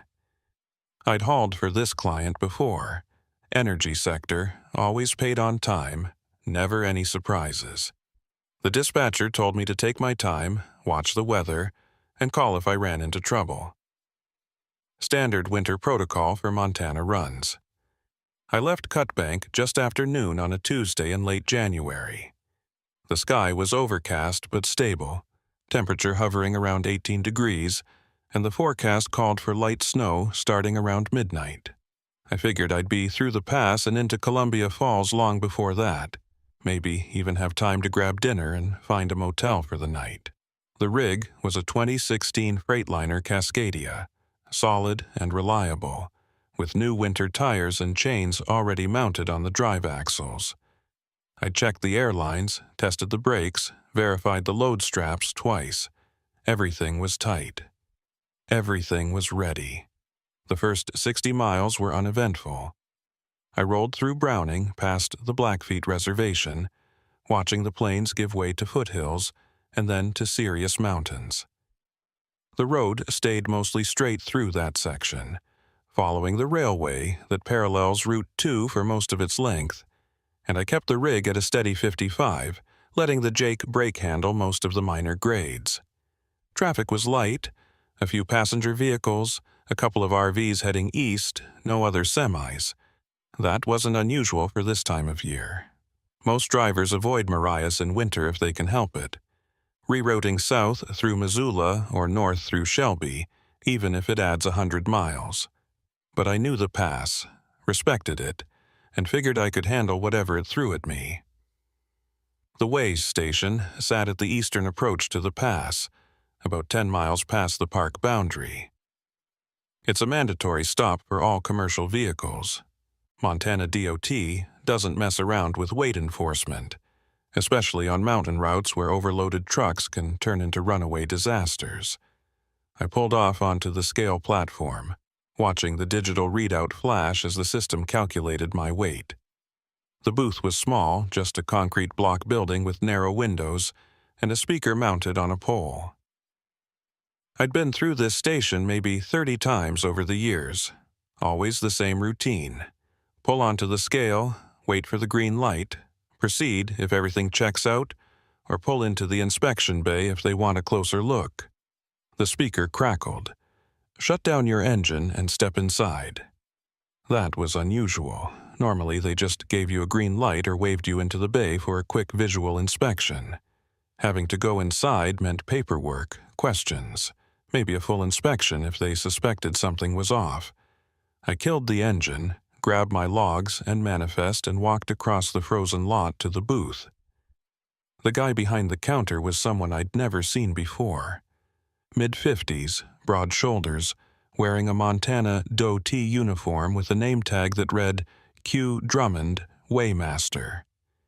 He had that look of a lifer, someone who'd spent decades in the same job, watching the same trucks roll through, enforcing the same regulations over and over until it all blurred into routine.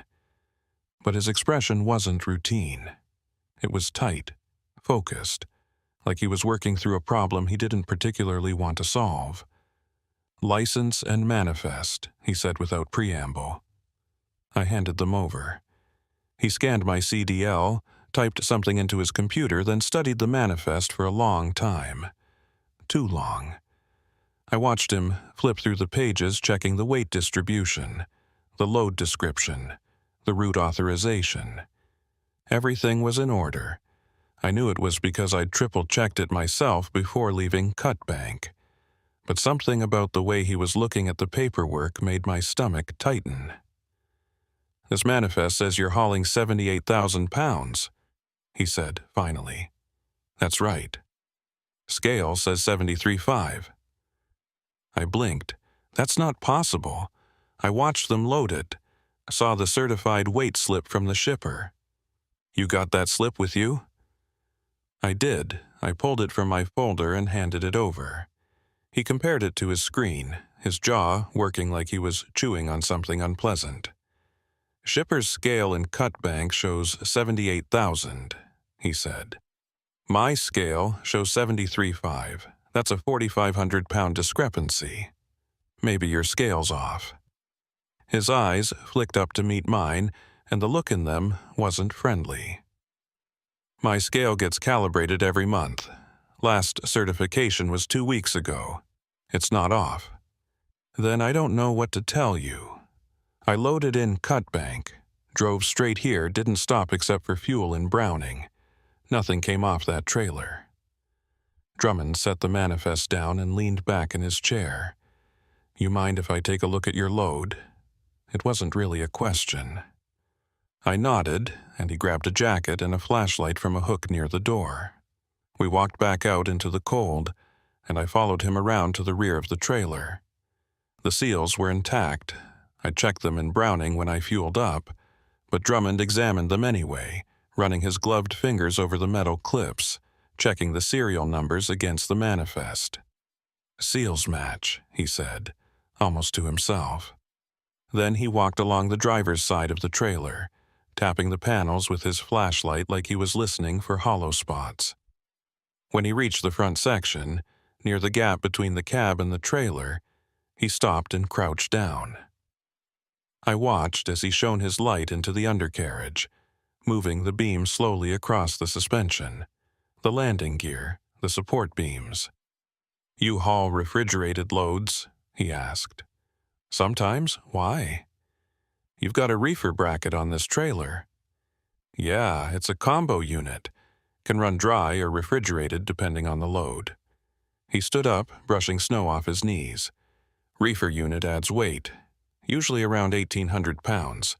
That's factored into your tear weight, right?" "Should be. The trailer was weighed empty last month. That's the baseline they use for calculating load weight." Drummond nodded slowly, like he was turning something over in his mind. Then he walked back to the rear of the trailer and studied the doors. "I need you to break the seal and open it up." I didn't argue. I pulled the bolt cutters from the toolbox mounted behind the cab, cut the seal, and swung the doors open. The load looked exactly the way it had when I'd left Cut Bank. Steel casings strapped tight, pipe sections bundled and secured, hydraulic rig components nested on pallets with heavy-duty webbing holding everything in place. Nothing had shifted. Nothing was missing. Everything was exactly where it was supposed to be. Drummond climbed up into the trailer and started inspecting the load, checking the straps, tapping the pallets, measuring the spacing between sections. He spent a good 10 minutes doing this, methodical and thorough, and I stood there freezing my ass off, wondering what the hell he was looking for. Finally, he climbed back down and closed the doors. "Load looks secure," he said, "but you're still 4,500 pounds light."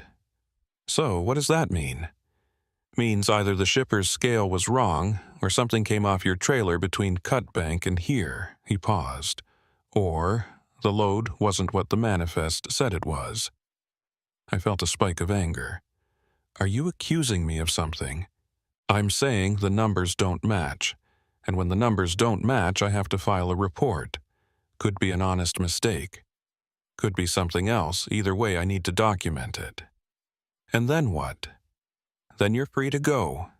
But I'm flagging this shipment in the system. If you get stopped at another weigh station and the weight's still off, you're going to have a problem." He walked back to the booth and I followed, my mind racing. 4,500 pounds. That wasn't a rounding error or a calibration issue. That was real, measurable weight that had somehow vanished between Cut Bank and Marias Pass. But how? The seals were intact. The load hadn't shifted. Nothing had fallen off. I would have noticed, would have heard it, would have felt the change in how the rig handled. Drummond printed out a weight receipt and handed it to me, along with my license and manifest. "Drive safe," he said, and there was something in his tone that I couldn't quite read. Not hostility exactly, more like concern, or maybe warning. I walked back to my rig, climbed into the cab and sat there for a minute, staring at the weight receipt. 73,500 pounds. The number stared back at me, accusing, impossible. I pulled out my phone and called the dispatcher in Cut Bank, but the call went straight to voicemail. I tried the shipping coordinator at the drill site in Columbia Falls, but got the same result. It was mid-afternoon on a Tuesday. Someone should have been answering, but all I got was silence and automated messages. I started the engine and pulled back onto Route 2, heading west toward the summit. The sky had darkened while I was at the weigh station, clouds rolling in thick and low, and the first snowflakes were starting to fall. Not heavy yet, just a light dusting that swirled in the headlights, but I knew how fast that could change. Montana weather doesn't ease into storms. It detonates them. The road started to climb. Not steeply, but steadily. The grade pulling at the Freightliner as we wound through dense pine forest and open meadows buried under snow. I kept it in 8th gear, letting the engine work, watching the temperature gauge and the mirrors. Everything felt normal. The rig handled the same way it always did. The weight distribution felt right. The trailer tracked straight behind me. Whatever had happened to those missing 4,500 pounds, it wasn't affecting how the truck drove, but I couldn't stop thinking about it. Couldn't stop running through the possibilities. The shipper's scale was wrong. Drummond's scale was wrong. Something fell off the trailer and I didn't notice. The manifest was falsified. None of those options made sense, but one of them had to be true. Weight doesn't just disappear. The laws of physics don't take coffee breaks. 10 miles past the way station, I saw another semi parked on the shoulder. Big Peterbilt, older model, covered in road grime and snow. No lights, no hazards, just sitting there like it had been abandoned. I slowed down as I passed, looking for signs of trouble. Flat tire, broken axle, driver in distress, but I didn't see anything. No driver in the cab, no footprints in the snow around the truck, no indication that anyone had been there recently. Just an empty rig sitting on the shoulder of a mountain pass in the middle of nowhere. I thought about stopping, about checking to see if someone needed help, but something made me keep driving. Maybe it was the weather, which was getting worse by the minute. Maybe it was the weird interaction at the way station. Or maybe it was something else, some instinct I couldn't name that told me stopping would be a mistake. 5 miles later, I saw another one. Different make, different color, but the same setup. Parked on the shoulder, no lights, no driver, no signs of distress or activity. This one had snow piled up around the tires like it had been sitting there for days, and when I passed I could see frost on the inside of the windshield. Abandoned, forgotten. 2 abandoned trucks in 5 miles. On a major highway, in winter. That wasn't normal. That wasn't normal at all. I tried calling dispatch again, still voicemail. Tried calling Drummond at the way station, but the number I'd written down didn't go through. Just a robotic voice saying the number was out of service. I pulled up the Montana DOT website on my phone, trying to find an alternate contact. But the signal was weak and the page wouldn't load. The snow was getting heavier.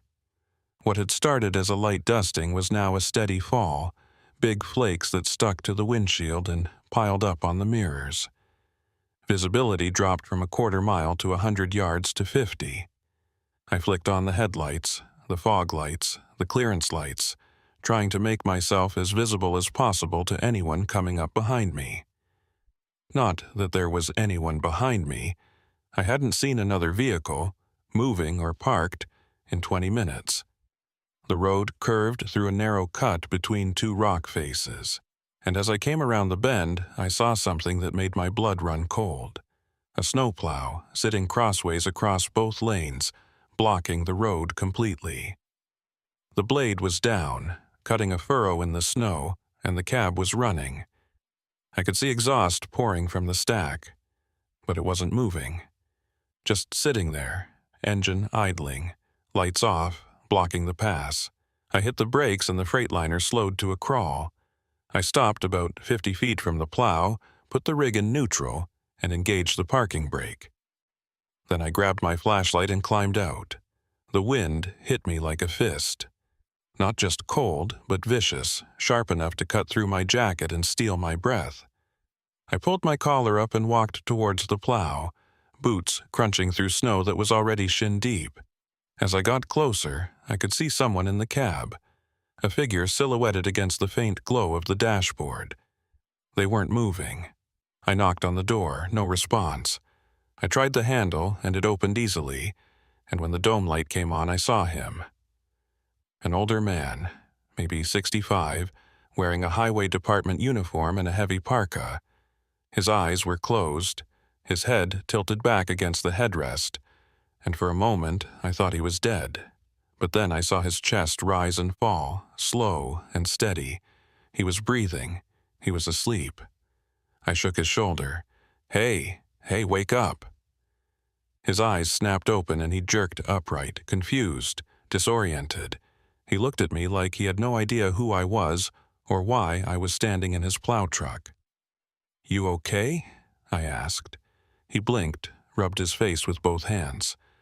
Yeah, I'm... What time is it? Little after 4. You've got your plow blocking the road.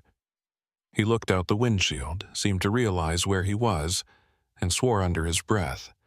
Sorry, must have dozed off. He reached for the controls and started raising the blade, but his movements were slow, sluggish, like he was fighting through a fog. You sure you're okay? I asked again. You need me to call someone? No, I'm fine, just tired. Been running this route since 5 this morning, haven't had a break. He finally got the blade up and shifted the plow into reverse, clearing the road. You heading west? Yeah, Columbia Falls. He looked at me and something in his expression shifted. You came through the way station? About 30 minutes ago. Drummond working today? Yeah, why? The plow driver, his name tag said Ovale Foreman, didn't answer right away. He just stared through the windshield at the falling snow, his jaw tight. Then he looked back at me. You have any trouble there? Depends what you mean by trouble. He said my weight was off, 4,500 pounds light. Vale nodded slowly, like that confirmed something he'd been thinking.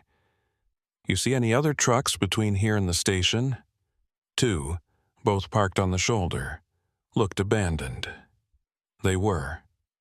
He killed the plow's engine and climbed out, standing there in the snow with me, his face grim. Those trucks had been sitting there for 3 days. Highway patrol's been trying to figure out what happened to the drivers, but so far nothing. No distress calls, no accident reports, just gone. My stomach dropped. Gone? What do you mean, gone? I mean, they pulled off the road and never pulled back on. Trucks are intact, no signs of struggle, no blood, no bodies, just empty rigs sitting on the shoulder like someone parked them and walked away into the woods. I looked back toward my Freightliner, barely visible through the snow, and felt a chill that had nothing to do with the temperature. And Drummond, the weighmaster, what's his deal? Vale's expression darkened.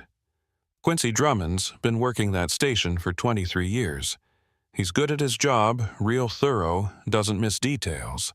But lately, he trailed off, seemed to be choosing his words carefully. Lately, he's been flagging trucks that don't need flagging, finding discrepancies that don't exist, sending drivers up the pass with warnings that don't make sense. Why? Don't know. Some folks think he's losing it, getting paranoid in his old age. Others think he knows something we don't. Vale looked up at the darkening sky, at the snow coming down harder now. Either way, I'd recommend you get off this pass before dark. Weather's turning bad, and when it gets bad up here, it gets real bad, real fast. He climbed back into his plow and fired up the engine. I watched him roll forward, clearing snow as he went, his taillights disappearing into the white. And then I was alone again. Standing in the middle of Marias Pass with 4,500 missing pounds and 2 abandoned trucks and a growing sense that something was very, very wrong. I got back in my rig and started driving west, pushing harder now, trying to make up time before the storm hit full force. But I couldn't shake what Vale had said. Drivers disappearing. Trucks abandoned.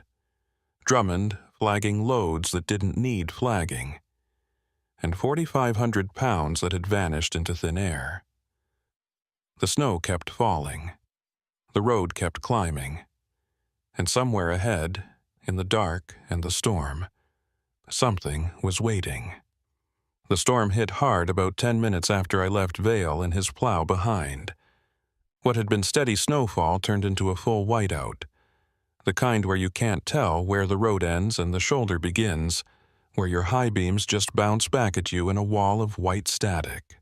I dropped my speed to 20 miles per hour, then 15, leaning forward over the wheel and squinting through the windshield like that would somehow improve visibility. It didn't. The wipers could barely keep up with the accumulation, and ice was forming on the edges of the glass where the defrost couldn't reach. I'd been through bad weather before, spent a winter running loads through the Dakotas, where the wind chill hit 70 below, and the roads disappeared under black ice. But this felt different, more hostile. Like the storm wasn't just a weather system, but something with intent, something that wanted me off the road. I know how that sounds. Trust me, I know. But when you're alone in a cab at 4:30 in the afternoon, and it's already dark as midnight, and you haven't seen another living soul in half an hour, your mind starts making connections that don't hold up in daylight. The CB crackled to life, startling me so badly I nearly jerked the wheel. Static at first, then a voice, distant and distorted like it was coming through 50 miles of bad cable. Westbound traffic on Route 2, advising all commercial vehicles. Road closure imminent. Return to nearest. Repeat road closure. The transmission cut out before I could catch the rest. I grabbed the mic and keyed it. "This is westbound Freightliner at mile marker. I glanced at the roadside, trying to spot a marker through the snow. Couldn't see one. "Somewhere past the way station. Can you repeat that last? Did you say road closure?" Nothing. Just static. I tried again, cycling through all the standard channels. 19, 9, 17. Dead air on every single one. I checked my phone, hoping for even a single bar of service, but the screen just showed no signal in the corner, mocking me. I kept driving. What else was I going to do? Stopping in the middle of a whiteout on a mountain pass seemed like a good way to get rear-ended by someone who couldn't see me until it was too late. At least if I kept moving, I'd eventually reach Columbia Falls, or a town, or somewhere with lights and people and a working phone. The GPS had quit updating about 5 miles back, just showed my position frozen on a stretch of road that didn't match where I actually was, but I knew the general route. Stay on 2, keep heading west, don't take any turns. Simple. Except nothing about this felt simple anymore. The missing weight kept gnawing at me. 4,500 pounds. I'd gone over it in my head a dozen times, trying to figure out where the discrepancy could have come from. The shipper in Cut Bank was reputable, had been in business for 30 years, no history of fraud or mistakes. Their scale was commercial grade, certified by the state, the same kind used at weigh stations. The chance of it being off by that much was essentially zero, which meant either Drummond's scale was wrong, or something had actually come off my trailer between Cut Bank and Marias Pass. But the seals were intact. I'd checked them myself, both at the fuel stop in Browning and again at the weigh station when Drummond had me open the doors. Nobody had tampered with the load, and even if they had, even if someone had somehow broken the seals and resealed them without me noticing, what could they have taken? The load was drilling equipment, massive steel components, each piece weighing hundreds of pounds, strapped down with industrial webbing. You couldn't just grab a casing and walk off with it. You'd need a forklift, a crew, time. Unless the weight had never been there in the first place. Unless the shipper had falsified the manifest, loaded me light and pocketed the difference. But why? What would be the point? They were getting paid by the client based on equipment delivered, not on weight hauled. Shorting the load would only hurt them. I was still turning this over when I saw the lights. Faint at first, just a dim glow through the snow, but as I got closer they resolved into the unmistakable shape of a truck stopped on the shoulder. Not abandoned this time. The running lights were on, hazards blinking, and I could see exhaust pouring from the stack. Someone was in there, engine running, waiting out the storm. I slowed down and pulled up alongside, rolling down my window despite the cold and the snow that immediately blasted into the cab. The other truck was a Kenworth, newer model, and the driver had his window down too. He was younger than me, maybe 30, with a thick beard and a wool cap pulled low over his ears. "You okay?"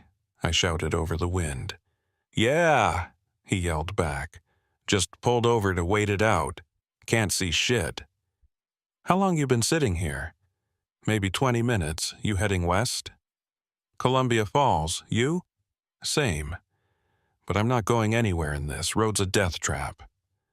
I nodded, understanding the logic but not agreeing with it.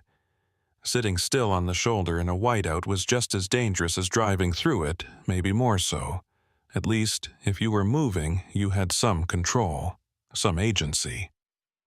Sitting still, you were just a stationary target waiting for someone to plow into you. "You hear anything on the CB about a road closure?" I asked. The driver frowned. "No, when?" "Few minutes ago. Transmission cut out. Couldn't get the full message. Haven't heard anything. Been monitoring Channel 19 since I pulled over. Nothing but static." That was strange. CB signals can be spotty in the mountains, sure, but we were close enough that if he was monitoring and I was transmitting, he should have heard something. Unless the transmission I'd picked up hadn't been local. Unless it had been bouncing off the atmosphere from somewhere hundreds of miles away. A random fragment that had nothing to do with Marias Pass or Montana, or anything relevant to my situation. "You come through the way station?" I asked.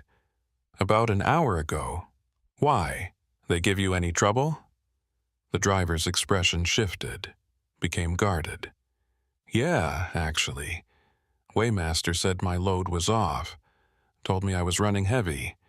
Wanted to see my permits." My pulse quickened. "Heavy?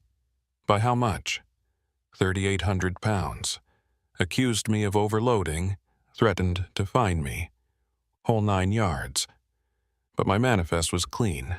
Everything documented. Eventually, he let me go, but he flagged it in the system. 3,800 pounds. Different number than mine, but the same pattern. Drummond finding weight discrepancies that didn't match the paperwork. Only this driver's load was supposedly over, not under. "Let me ask you something," I said. "The scale at the weigh station, did you see the readout yourself, or did Drummond just tell you what it said?" The driver thought about it.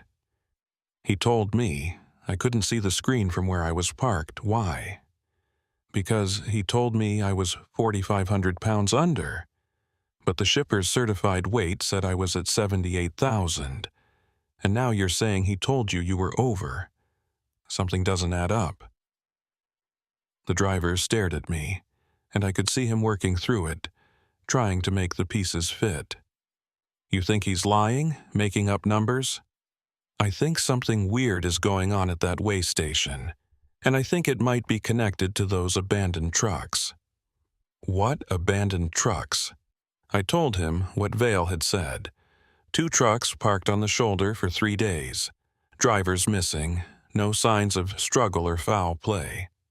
The driver's face went pale, and he glanced in his mirrors like he was suddenly worried about what might be out there in the storm. "Jesus," he said quietly. "I saw one of those, about 8 miles back. Peterbilt, looked like it had been sitting there for days. Thought maybe it broke down and the driver got a ride out." That's what I thought too. But Vale said Highway Patrol's been investigating and they can't figure out what happened. Drivers just vanished. We sat there in silence for a moment, 2 trucks idling on the shoulder of a mountain pass in a whiteout, while the storm hammered down and the light bled out of the sky. Finally, the driver spoke again. "I'm turning around," he said. "Going back to Browning. Waiting this out at a truck stop. You should do the same." "Can't. I've got a delivery deadline. Clients expecting this equipment tomorrow morning. Screw the deadline, this doesn't feel right. He was probably correct. Every instinct I had was screaming at me to turn around, to get off this pass and back to civilization. But I'd been driving trucks for 16 years and I'd never missed a delivery, never failed to complete a run, and I wasn't about to start now. Maybe that was pride talking. Maybe it was stubbornness. Or maybe it was something else, something I didn't want to examine too closely. The need to prove that I wasn't scared, that I could handle whatever Mariah's pass threw at me. "I'm pushing through," I said. "But you do what you need to do." The driver nodded, rolled up his window, and started maneuvering the Kenworth into a turn. It was a tight operation. The shoulder wasn't wide, and he had to back and fill several times to get the trailer pointed east. But he managed it.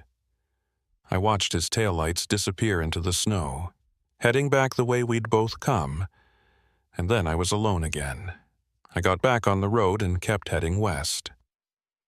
The snow showed no signs of letting up, and visibility was still almost zero, but I'd committed now. I'd made my choice. All I could do was see it through. Mile marker 193 appeared out of the white, barely visible, and I used it to update my mental map.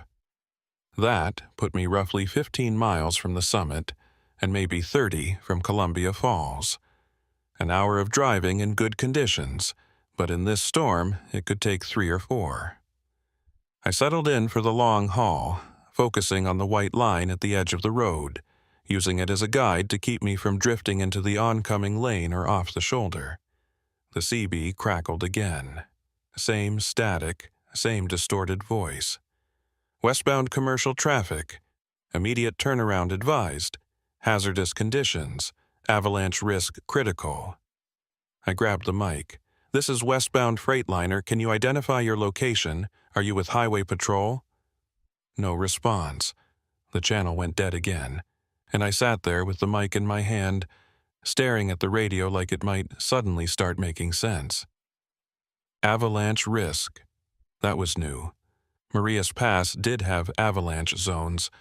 I'd seen the warning signs on previous runs, but they were all clearly marked, and the highway department usually closed those sections at the first sign of instability.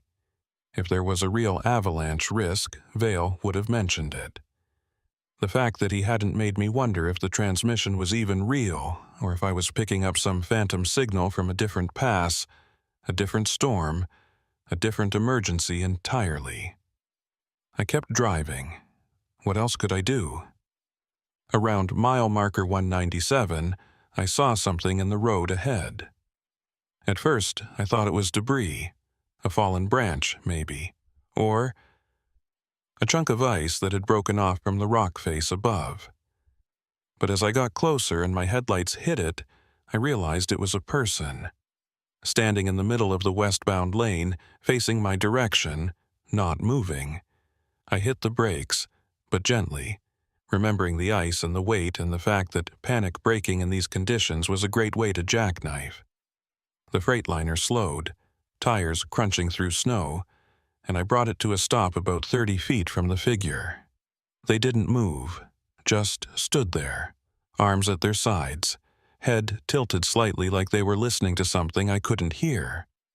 They were wearing what looked like a heavy coat and jeans, no hat, no gloves, and even from this distance I could see they were covered in snow. Not just dusted, covered, like they'd been standing there long enough for inches to accumulate. I put the rig in park, engaged the brake, and grabbed my flashlight. Every fiber of my being was screaming not to get out, to just drive around them and keep going, but I couldn't do that. If someone was in distress, if they needed help, I had to at least check. That's the code out here, you don't leave people behind. I climbed out into the storm and immediately regretted it. The wind was brutal, strong enough to stagger me, and the snow was coming down so thick I could barely see the figure even though I was walking straight toward them. I raised the flashlight, and the beam caught their face. It was a woman, older, maybe 50, with gray hair plastered to her skull and ice forming in her eyebrows. Her skin was pale, almost blue, and her eyes were open but unfocused, staring past me at something in the distance. She wasn't blinking, wasn't shivering, wasn't showing any signs of life except for the fact that she was standing upright. "Ma'am," I called out, raising my voice over the wind. "Are you okay? Do you need help?" No response. I got closer, close enough to touch her, and that's when I saw it. Her lips were moving, not speaking exactly, but forming words, over and over, the same pattern repeating silently. I leaned in, trying to hear, trying to read her lips. The wind tore away any sound she might have been making, but I caught fragments, pieces of a phrase that didn't make sense. Not the weight, it's the balance, not the weight. I reached out to touch her shoulder, to try and snap her out of whatever hypothermic trance she was in, and the moment my gloved hand made contact, she stopped moving. Her lips stopped. Her chest stopped rising and falling. She just froze, and then she fell backward, stiff as a board, and hit the pavement with a sound like a tree trunk hitting frozen ground. I stumbled back, my heart hammering, and shone the flashlight down at her. She was on her back, eyes still open, staring up at the sky. Not breathing, not moving. I dropped to my knees and checked for a pulse, pressing my fingers against her neck, her wrist, anywhere I could feel for a heartbeat. Nothing. She was dead. Had been dead, maybe for hours, and somehow still standing upright in the middle of the highway. "That's not possible," my brain screamed. "Bodies don't do that. Dead people don't stand." But I'd seen it happen. I'd watched her fall, heard the impact, felt the cold rigidity of her limbs. I backed away, my boots slipping on the ice, and half ran back to my truck. I climbed into the cab, slammed the door, and locked it, my hands shaking so badly I could barely grip the wheel. My breath was coming in short, ragged gasps, and my mind was racing, trying to process what I'd just seen, trying to fit it into a framework that made any kind of logical sense. Hypothermia. That had to be it. She'd been caught in the storm, succumbed to exposure, and the cold had frozen her body in whatever position she'd been in when she died. Standing upright. And when I touched her, when I disturbed the equilibrium, she'd fallen. Simple physics. Nothing supernatural, nothing impossible. Except bodies don't freeze that fast. Rigor mortis takes hours to set in, and even in extreme cold, the process isn't instantaneous. She'd been dead for a while, long enough for her core temperature to drop to ambient, for ice to form in her tissues. But she'd been standing, moving her lips, looking almost alive right up until the moment I touched her. I grabbed my phone, hoping against hope that I'd miraculously picked up a signal, but the screen still showed nothing. No bars, no service, no way to call for help or report what I'd found. I thought about getting back out, about trying to move her body off the road so another driver wouldn't hit her, but I couldn't make myself open the door. Whatever rational explanation I'd tried to construct was crumbling, and underneath it was something primitive, something that didn't care about logic or physics, something that just wanted to get the hell away from this place. I put the Freightliner in drive and steered around her body, giving it a wide berth. As I passed, I glanced in the mirror and saw her lying there in the middle of the road, already being covered by fresh snow. In another hour, she'd be invisible. Just another buried obstacle on a mountain pass that was quickly becoming impassable. The road started to climb more steeply. I was approaching the summit now, and the grade was pulling hard on the Freightliner, forcing me to downshift to keep momentum. The storm was worse up here, if that was even possible. The wind hitting the rig in gusts strong enough to shove me sideways across the lane. I could feel the trailer swaying behind me, the weight shifting. And for the first time since leaving Cutbank, I started to worry that I might not make it through. That's when the headlights appeared in my mirror, high and bright, coming up fast from behind, too fast for the conditions. Another truck, running without caution, closing the distance between us at a rate that made my stomach drop. I eased off the throttle, giving them room to pass, but they didn't pass. They just stayed there, maybe 20 feet off my bumper, matching my speed exactly. I tapped the brakes, flashing my lights to signal them to back off. They didn't. If anything, they got closer. 15 feet now, 10. Close enough that I could see the grille in my mirror, a massive chrome face like something out of a nightmare, reflecting my taillights back at me. I keyed the CB. Vehicle behind me. You're following too close. Back it off. Static. No response. The truck behind me accelerated, pulling up alongside my trailer on the left. I glanced over, trying to see the cab, trying to identify the driver, but the angle was wrong and the snow was too thick. All I could see was the side of the trailer, a white box with no markings, no company logo, no dot numbers. Just blank white panels reflecting the storm. They stayed there for maybe 10 seconds, running parallel to me in the oncoming lane, and then they pulled ahead. I watched them pass, watched the blank white trailer slide by my windshield, and then I saw the cab. It was old, some kind of vintage Peterbilt or Kenworth. The exact model I couldn't tell, but it had that squared-off look of trucks from the 70s or 80s. And the driver, I couldn't see the driver.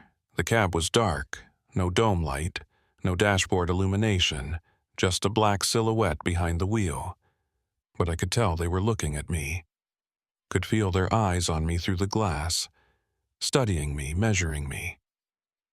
And then they accelerated hard, pulling away into the storm, and within seconds their taillights had vanished into the white. I sat there, gripping the wheel, trying to steady my breathing. 2 abandoned trucks, a dead woman standing in the road, an unmarked rig running dark through a whiteout. And somewhere ahead, a weigh station where Quincy Drummond was flagging trucks for weight discrepancies that didn't exist. Not the weight, the woman had said. It's the balance. What the hell did that mean? I reached the summit around 6 o'clock, marked by a small pullout with a snow-covered sign that read, Continental Divide, elevation 5,000 to 16 feet. Under normal circumstances, I might have stopped, taken a picture, enjoyed the view. But there was no view tonight, just white and dark and wind, and I sure as hell wasn't stopping for anything that wasn't an emergency. The descent on the western side was gentler than the climb, but no less treacherous.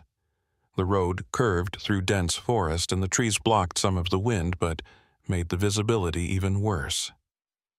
I kept it in low gear, letting the engine brake do most of the work, tapping the pedal only when I needed to shave off a few extra miles per hour. My hands ached from gripping the wheel, and my neck was stiff from leaning forward, straining to see through the windshield. Around mile marker 187, I saw lights ahead. Not headlights, stationary lights, yellow and warm, cutting through the snow. A building. Civilization. I felt a wave of relief so strong it almost made me dizzy. As I got closer, I realized it was a truck stop. Small one, maybe 4 or 5 pumps, a squat building that looked like it served as both a convenience store and a diner. 3 other semis were parked in the lot, covered in snow but clearly occupied. I could see light in the cabs, exhaust from the stacks. I pulled in, found a spot near the edge of the lot, and killed the engine. For a long moment I just sat there, letting the silence wash over me. No wind, no road noise, just the tick of the cooling engine and my own breathing. I was exhausted, wrung out, every muscle in my body tight with tension. But I'd made it. I was off the pass, I was safe, and I could wait out the storm here before pushing the last 20 miles to Columbia Falls. I grabbed my jacket and walked across the lot to the building. The door chimed as I pushed through, and warm air hit me like a gift. Inside was exactly what I'd expected. Rows of snacks and drinks, a coffee station in the corner, a few tables near the windows where drivers could sit and eat. Behind the counter was a clerk, a middle-aged woman with tired eyes and a name tag that said Paulette. "Rough night," she said. Not quite a question. You could say that. I walked to the coffee station and poured myself a cup. Black, hot enough to burn. "You been here long?" "Since 2. Supposed to get off at 10, but I doubt my relief is going to make it through that mess." She gestured toward the windows where the snow was still coming down hard. "You come over the pass?" "Yeah, just barely." "Lucky. Highway Patrol closed it about 20 minutes ago. Eastbound and westbound. Nobody's getting through until the plows clear it." I felt a chill that had nothing to do with the temperature. "Closed? Why?" "Avalanche warning, and a couple of accidents. They're saying it might be closed through tomorrow." She paused. "You didn't hear the CB warnings?" "I heard something, but the transmission kept cutting out. Couldn't get a clear message." Paulette nodded. "Yeah, the CB's been wonky all day. Atmospheric conditions or something. You're lucky you made it through when you did." I sipped my coffee, trying to process this. If the pass had been closed 20 minutes ago, that meant I'd been one of the last trucks to make it over. Maybe the last. The unmarked white rig had passed me near the summit. Had they made it through too, or had they turned around? "You see any other trucks come through in the last half hour?" I asked. Paulette thought about it. "No, you're the first one since the closure. Why?" "Just curious. I saw another rig on the pass, thought they might have ended up here too." She shrugged. "Could be parked at one of the other stops. There's a couple more between here and Columbia Falls." I nodded, finished my coffee, and bought a sandwich and a bottle of water. As I was paying, Paulette looked at me with an expression I couldn't quite read. "You hauling for Bridger Drilling?" she asked. I blinked. "Yeah, how'd you know?" "Saw your trailer when you pulled in. They've been running a lot of equipment through here lately. Big project up near Columbia Falls, I guess." "You know anything about their loads? Ever hear about weight issues?" Her expression shifted, became guarded. "What kind of weight issues?" "Discrepancies. Trucks coming through the weigh station with manifests that don't match what the scale says." Paulette was quiet for a moment, and I got the sense she was deciding whether to tell me something. Finally, she leaned in closer and lowered her voice. "There's been talk. Drivers saying their weights are off, getting flagged by that weighmaster at Marias. Some of them swear the loads were right, that something happened on the pass. Others think the station's got faulty equipment." "What do you think?" "I think," she said carefully, "that Quincy Drummond's been working that station for a long time, and he's never had a problem before. So, if he's suddenly finding discrepancies in half the trucks that come through, either something's wrong with his equipment or something's wrong with the trucks. Or something's wrong with the pass itself."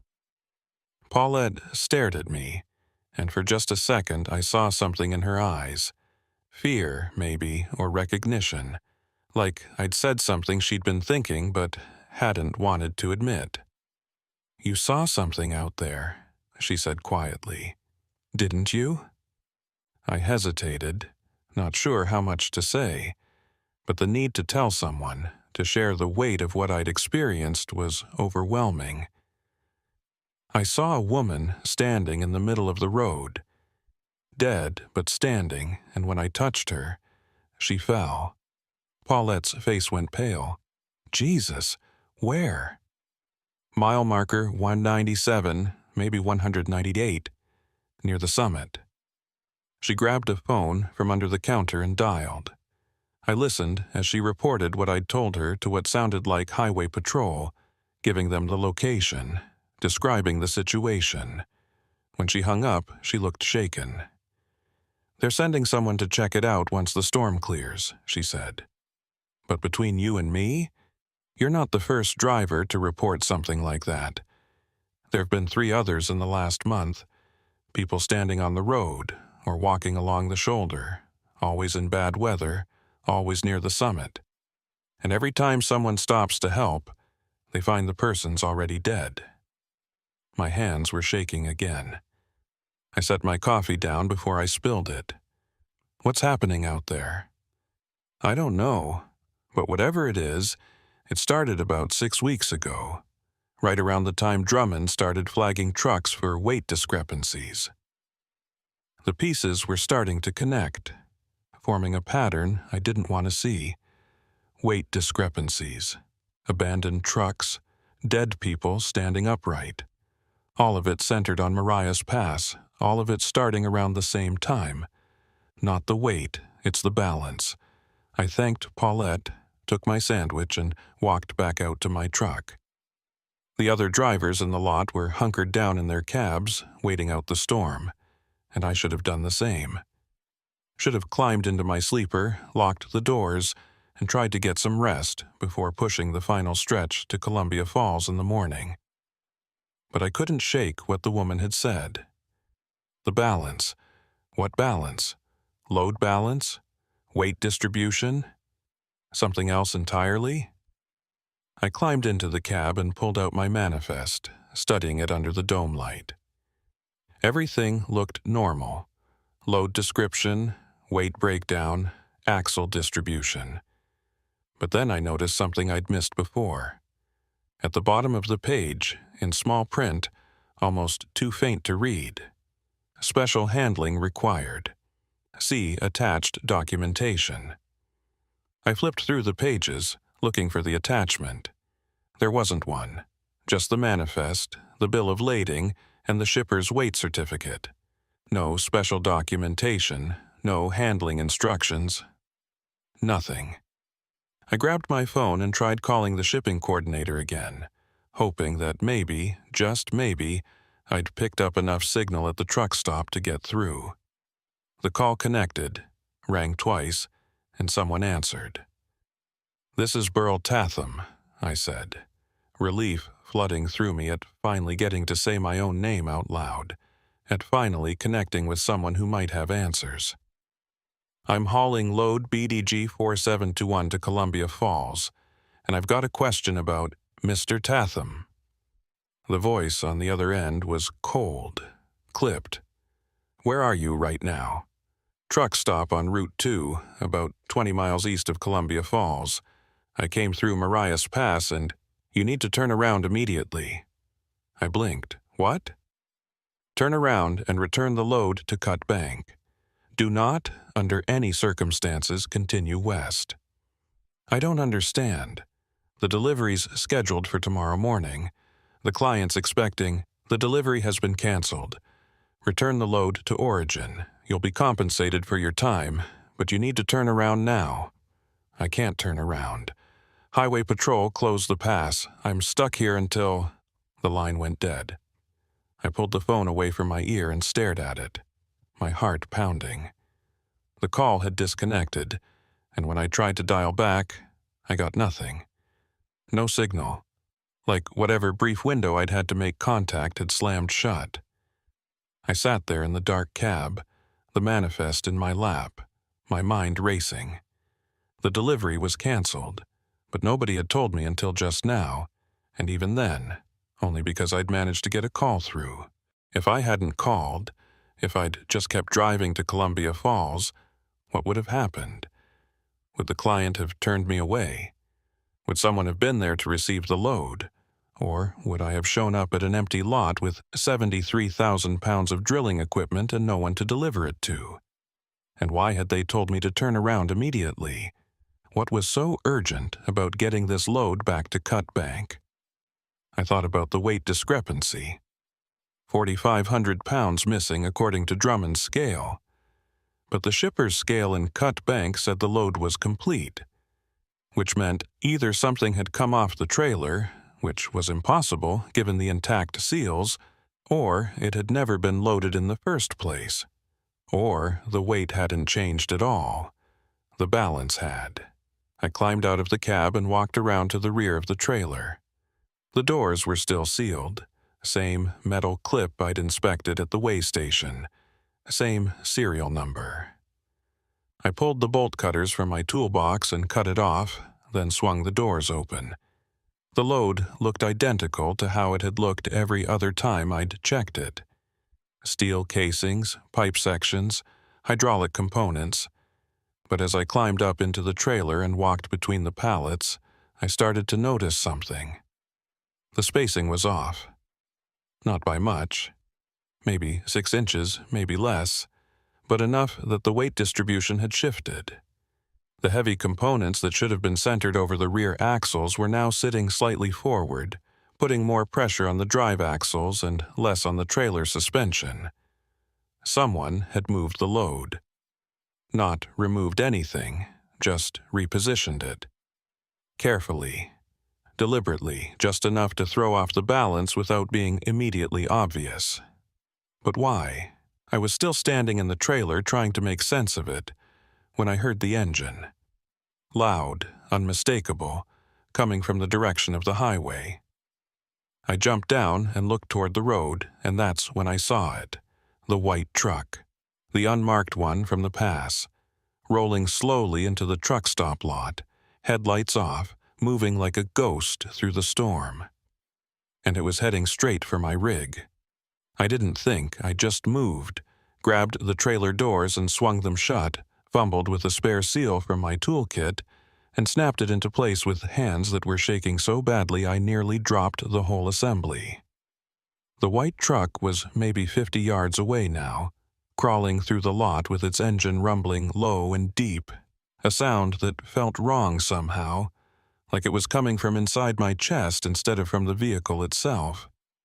No headlights, no running lights, just that pale shape moving through the snow like something that had learned to imitate a truck but hadn't quite gotten all the details right. I ran back to the cab, yanked the door open and threw myself into the driver's seat. My fingers were numb and clumsy as I jammed the key into the ignition, twisted it, felt the Freightliner's engine roar to life. The white truck was 30 yards away now, angling across the lot to cut me off from the exit. I could see it more clearly in my mirrors.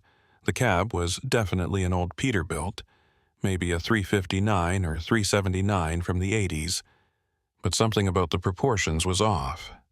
The wheelbase looked too long, the hood too narrow, like someone had stretched it in places that shouldn't stretch. I threw the transmission into drive and stomped the accelerator. The Freightliner lurched forward, tires spinning briefly on the snow-packed pavement before finding traction. I aimed for the gap between the white truck and the fuel pumps, calculating angles and distances, praying I had enough room to squeeze through. The white truck accelerated too, matching my speed, trying to close the gap. 20 yards. 15, 10. I was going to make it. The gap was narrow but manageable, and the Freightliner was responding well, pulling hard despite the conditions. But then the white truck did something that made my blood turn to ice. It shifted laterally, sliding sideways across the pavement without turning its wheels, like it was being pulled by invisible cables. The whole rig just moved 6 feet to the left in less than a second, closing the gap completely, and I had to brake hard to avoid T-boning it. The Freightliner slewed to a stop, and I sat there with my heart hammering, staring at the white truck now blocking my path. The cab was maybe 10 feet from my front bumper, close enough that I could see details I'd missed before. The windshield was covered in frost on the inside, thick enough that I couldn't see through it at all. The chrome grille was pitted and corroded, not with rust, but with something else. Something that looked almost organic, like the metal was diseased. And there were no license plates. Not missing plates, no mounting brackets at all, like the truck had never been designed to have them. I grabbed the CB mic with a hand that felt disconnected from my body. "Paulette, if you can hear me, I need help. There's a truck in the lot, blocking me in, and I think the CB erupted with static so loud I dropped the mic. It wasn't normal static, wasn't the hiss and crackle of atmospheric interference. This was aggressive, purposeful, a wall of noise that felt like it was trying to push into my skull.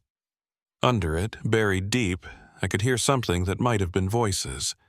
Dozens of them, maybe hundreds, all talking at once, layered on top of each other until the words became meaningless. I killed the CB and the noise stopped instantly. The silence that followed was somehow worse, pressing against my eardrums like a physical weight. I looked toward the truck stop building, hoping to see Paulette or one of the other drivers, someone who could witness what was happening, but the windows were dark. All the lights inside had gone out. The whole building was just a black shape against the white storm, and the other semis parked in the lot, the three I'd seen when I pulled in, were gone. Just gone. Empty spaces where they'd been sitting less than 5 minutes ago.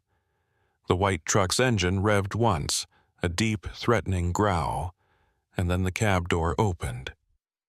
I watched in my headlights as someone climbed down from the driver's seat. They were wearing what looked like a winter coat, dark and heavy, with the hood pulled up so I couldn't see their face. They moved slowly, deliberately, boots crunching through snow as they walked around the front of their truck and started toward mine. Every instinct I had screamed at me to run them over, to floor the accelerator and get the hell out of there, but I couldn't do it, couldn't make myself deliberately hit another person, even one who was clearly not right, clearly wrong in ways I couldn't articulate. So I sat there frozen, watching them approach, and when they got close enough I could see inside the hood. There was no face, just darkness. Not shadow, not the absence of light, but a solid black void where features should have been. The figure stopped beside my driver's side door and raised one hand, pressing it flat against my window. I could see the palm through the glass, pale, waxy, with fingers that were too long and bent at too many joints. And then it knocked. 3 slow, deliberate taps that echoed through the cab like hammer strikes. I didn't open the door. I shifted into reverse instead, cranked the wheel, and backed away as fast as I dared. The figure just stood there watching me go, that elongated hand still raised like it was waving goodbye. I got maybe 20 feet before the trailer jackknifed, the rear axles sliding on ice, and I had to stop and straighten out. When I looked up again, the figure was gone. Just gone, like it had never been there at all. But the white truck was still blocking the exit. And now I could see movement inside the trailer. Shapes pressing against the panels from the inside, bulging outward like something was trying to push through. One panel buckled, then another. Metal creaking and groaning under pressure that shouldn't exist. Whatever was in that trailer, it wanted out. I needed a plan. Sitting here in the middle of the lot wasn't an option, and trying to force my way past the white truck felt like suicide. The building was dark, possibly empty. Possibly worse than empty. The highway was closed, but maybe if I could get back on Route 2, I could find another place to shelter, another truck stop, somewhere with people and lights and the kind of normal that felt increasingly like a memory. That's when I remembered the manifests, the special handling documentation that should have been attached, but wasn't. If there was something wrong with my load, something that had triggered all of this, maybe the answers were in the paperwork I hadn't received. And if the shipping coordinator had told me to turn around immediately to get the load back to Cut Bank, maybe they knew what was really going on. I pulled out my phone, knowing it was useless but checking anyway. Still no signal. The screen showed the time, 7:43 p.m., and the battery at 18%.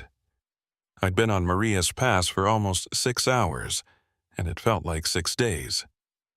I pulled up my saved contacts and found the number for the Cut Bank depot. The main line that should roll over to an answering service after hours. Worth a try. The call connected. I heard ringing, once, twice, and then someone picked up. "Bridger Drilling, this is dispatch." The voice was male, young, unfamiliar. "This is Burl Tatham. I'm hauling load BDG 4721 and I need to speak to someone about Mr. Tatham." The voice changed, became colder. "You were instructed to return the load to Cut Bank. Why are you still en route to Columbia Falls?"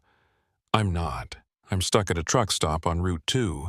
The highway's closed and I can't—" "What truck stop?" I looked around, trying to spot a sign, a name, anything. "I don't know. It's about 20 miles east of Columbia Falls, right off Route 2. There's a convenience store and there are no truck stops on that section of Route 2. I felt the words hit like a physical blow. "What? No, I'm sitting here right now. I talked to the clerk, bought coffee, there are other trucks. Mr. Tatham, listen to me very carefully. You need to get back on the highway and drive east. Do not stop. Do not investigate anything you see.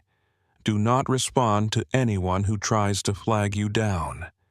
Get back to the way station and stay there until someone comes for you. Do you understand?"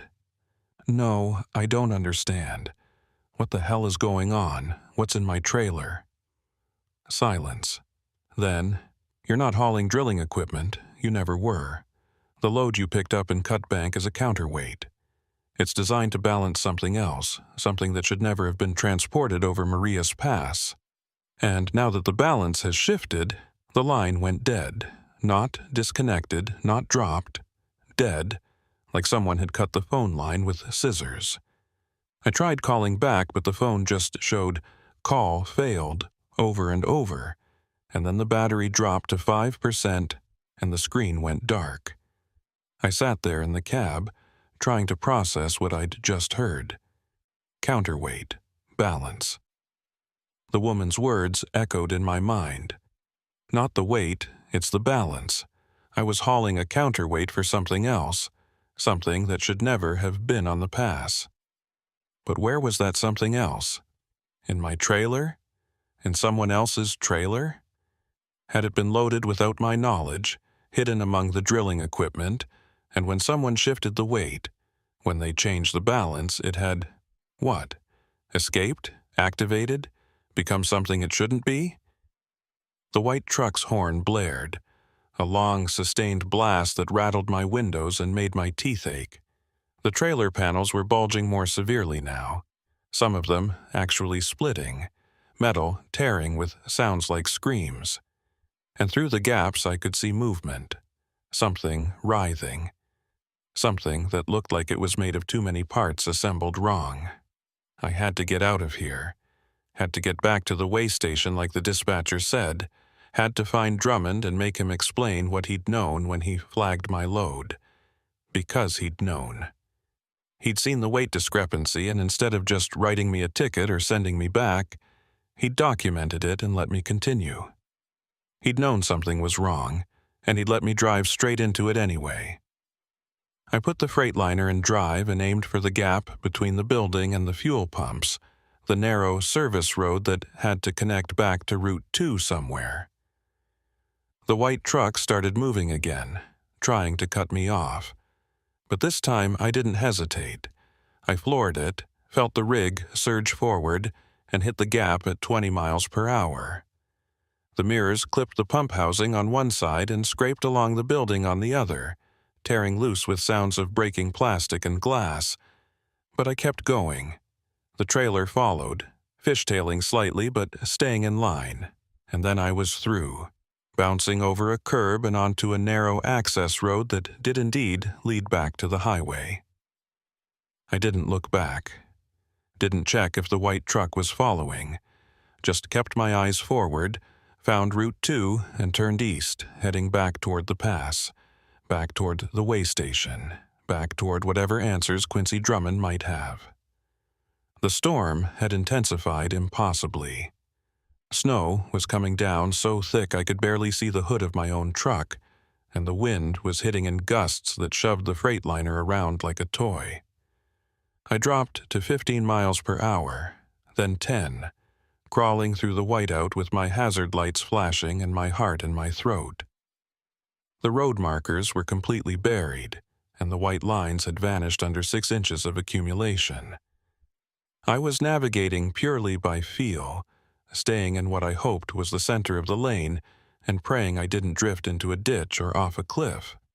Around mile marker 191, or what I thought was 191, based on dead reckoning and desperation, I saw lights ahead, red and blue, flashing, cutting through the snow like beacons, emergency vehicles. I felt a surge of relief so powerful it made me dizzy. Highway patrol. Someone official. Someone who could help. Someone who could explain what was happening and make it stop. I pulled closer and realized it was a roadblock. 2 patrol vehicles parked nose to nose across both lanes, completely blocking the highway. Behind them, I could see the bulk of a large truck, one of those portable command centers the police use for major incidents. Figures in heavy coats and reflective vests were moving around, setting up flares, positioning traffic cones. I rolled to a stop about 30 feet back and waited. A trooper approached, flashlight in hand, and I rolled down my window. The wind nearly tore it from my grip, and snow blasted into the cab with a fury that felt personal. "Road's closed," the trooper shouted over the wind. "You need to turn around." "I can't," I shouted back. "I need to get to the way station. The dispatcher told me to—" "The way station's 40 miles behind you, and the road between here and there is impassable. We've got multiple vehicles stranded, possible avalanche activity, and 0 visibility. You need to turn around now and find shelter." "Where?" "Every place I've tried is—" I stopped myself. How did I explain that the truck stop had disappeared, that the lights had gone out and the other drivers had vanished? "I need to speak to Quincy Drummond, the weighmaster. It's urgent." The trooper's expression changed, became guarded. "Why?" "Because something's wrong with my load. He flagged it this afternoon, said the weight was off. And now," I gestured helplessly at the trailer, "I need to talk to him." The trooper studied me for a long moment, and I could see him making calculations, weighing options. Finally, he said, "Wait here," and walked back to the command center. I watched him conferring with other officers, saw them glancing in my direction, saw one of them pull out a radio and make a call. This went on for maybe 3 minutes, and then the trooper came back. "Sergeant's going to talk to you," he said. "Pull over to the shoulder and wait." I did as instructed, maneuvering the Freightliner onto what I hoped was the shoulder, trying not to think about how close the edge was or what lay beyond it. The trooper waved me forward until I was level with the command center, and then a different figure approached, older, broader, wearing a parka with sergeant stripes on the shoulder. He climbed up onto my running board so we could talk without shouting. "I'm Sergeant Kilmartin," he said. His face was weathered, lined with age and experience, and his eyes were sharp despite the exhaustion around them. "Trooper Moss says you're asking about Quincy Drummond." "Yes, sir. He weighed my truck this afternoon at the Marias Pass station, flagged it for a weight discrepancy. I need to talk to him about—" "Quincy Drummond didn't weigh any trucks this afternoon," Kilmartin said. "He's been in the hospital in Kalispell since last Tuesday. Pneumonia. He's on a ventilator." The world tilted. I gripped the steering wheel to steady myself. "That's impossible. I talked to him." He inspected my load, checked my seals, gave me a weight receipt. His name was on the uniform, Q. Drummond, weighmaster. Kilmartin's expression went very still. "You talked to someone at the weigh station this afternoon?" "Yes, around 3:30, maybe 4 o'clock. "What did he look like?" I described him as best I could. Mid-50s, broad shoulders, the weathered face and careful movements of a career DOT employee. Kilmartin listened without interrupting, and when I finished, he pulled out his phone and showed me a photograph. This him? It was Drummond. Exactly as I'd seen him, down to the way his uniform fit and the expression in his eyes.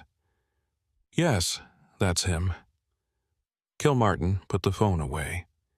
His jaw was tight, and when he spoke, his voice was carefully controlled. Quincy Drummond has been in the ICU for 6 days. He's been unconscious the entire time. There's no way you talk to him this afternoon. I felt like the ground was dropping away beneath me. Then, who did I talk to? That's what I'm trying to figure out. Kilmartin pulled a notebook from his pocket and flipped it open.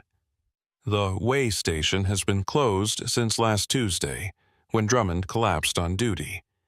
We've had it locked down, no one in or out except our investigators.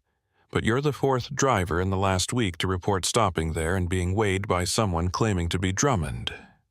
4th? Yeah? And all 4 of you were flagged for weight discrepancies. All 4 were told your loads didn't match your manifests. He looked at me hard. 3 of those drivers are missing. Their trucks were found abandoned on the pass. No signs of struggle, no indication of where they went. You're the first one we've actually been able to locate and talk to. The abandoned trucks, the missing drivers, it was all connected, all part of the same pattern. Someone, or something, was using the way station, using Drummond's identity to flag certain trucks.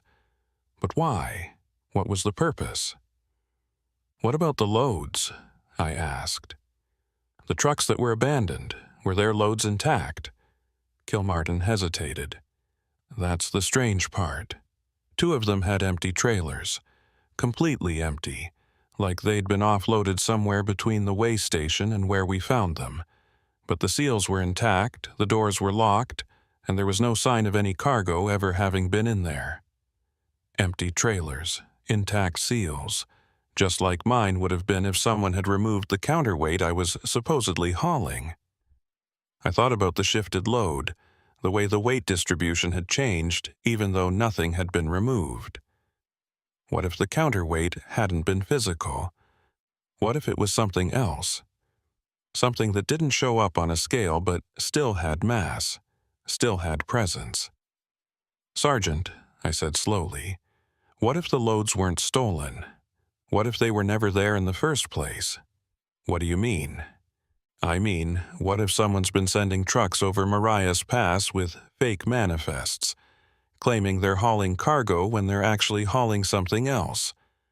Or nothing at all? And what if the way station, the real way station, or whatever's operating there now, is the checkpoint, the place where it gets verified? Kilmartin was quiet for a moment.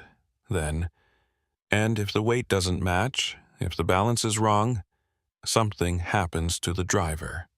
Not just the driver. Something gets released.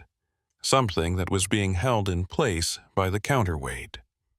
I told him about the phone call, about the dispatcher telling me I wasn't hauling drilling equipment, that the load was designed to balance something else. I told him about the white truck at the truck stop, about the panels bulging and tearing, about the figure with no face. Kilmartin listened to all of it, his expression growing darker with every detail. When I finished, he was quiet for a long time, staring out at the storm. Finally, he said, "The truck stop you described, the one 20 miles east of Columbia Falls. That location burned down in 2003. It's been an empty lot for 20 years. I felt the cold seep into my bones, colder than the wind, colder than the snow. That's impossible. I was there. I talked to the clerk. I bought coffee. I believe you, Kilmartin said. I believe you experienced something, but it wasn't a functioning truck stop. Couldn't have been." He paused. "We've had reports of drivers seeing buildings that aren't there, talking to people who don't exist. It always happens during whiteouts, always on this stretch of the pass, and it always precedes a disappearance. The pieces were falling into place now, forming a picture that made a terrible kind of sense. Marias Pass wasn't just a road. It was something else, something that existed in the spaces between points on a map. And certain loads, certain trucks, certain drivers, they triggered something, opened something, let something through that shouldn't be there. The counterweight, I said. It's not balancing cargo.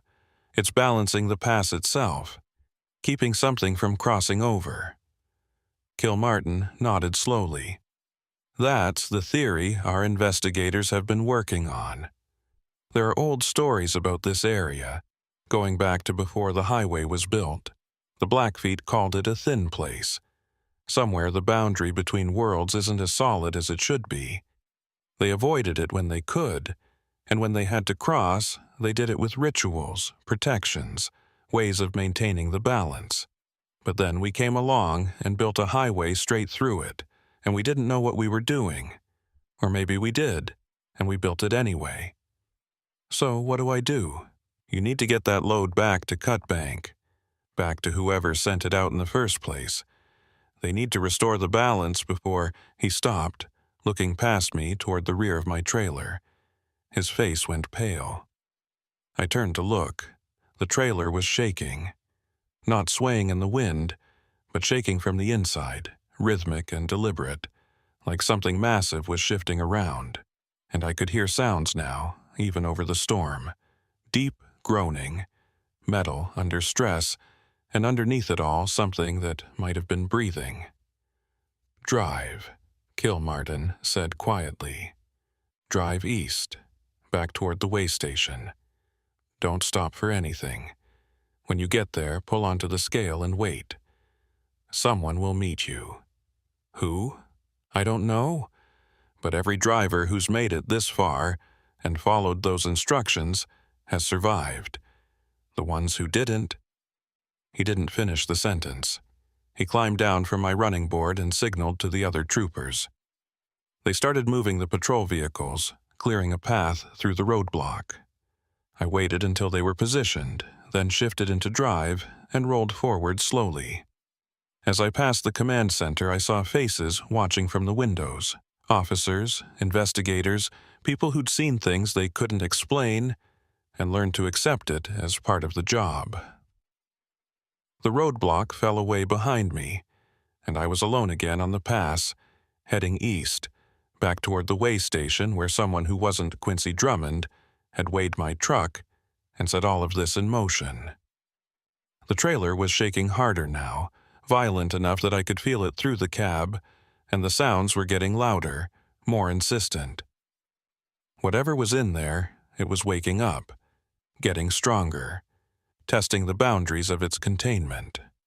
I pushed the Freightliner as hard as I dared, fighting through the whiteout, trying to ignore the way my headlights kept catching movement in the trees, shapes that loped alongside the truck on legs that bent wrong.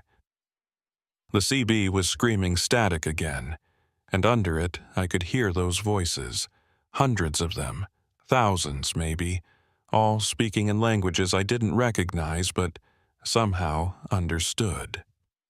They were angry, hungry.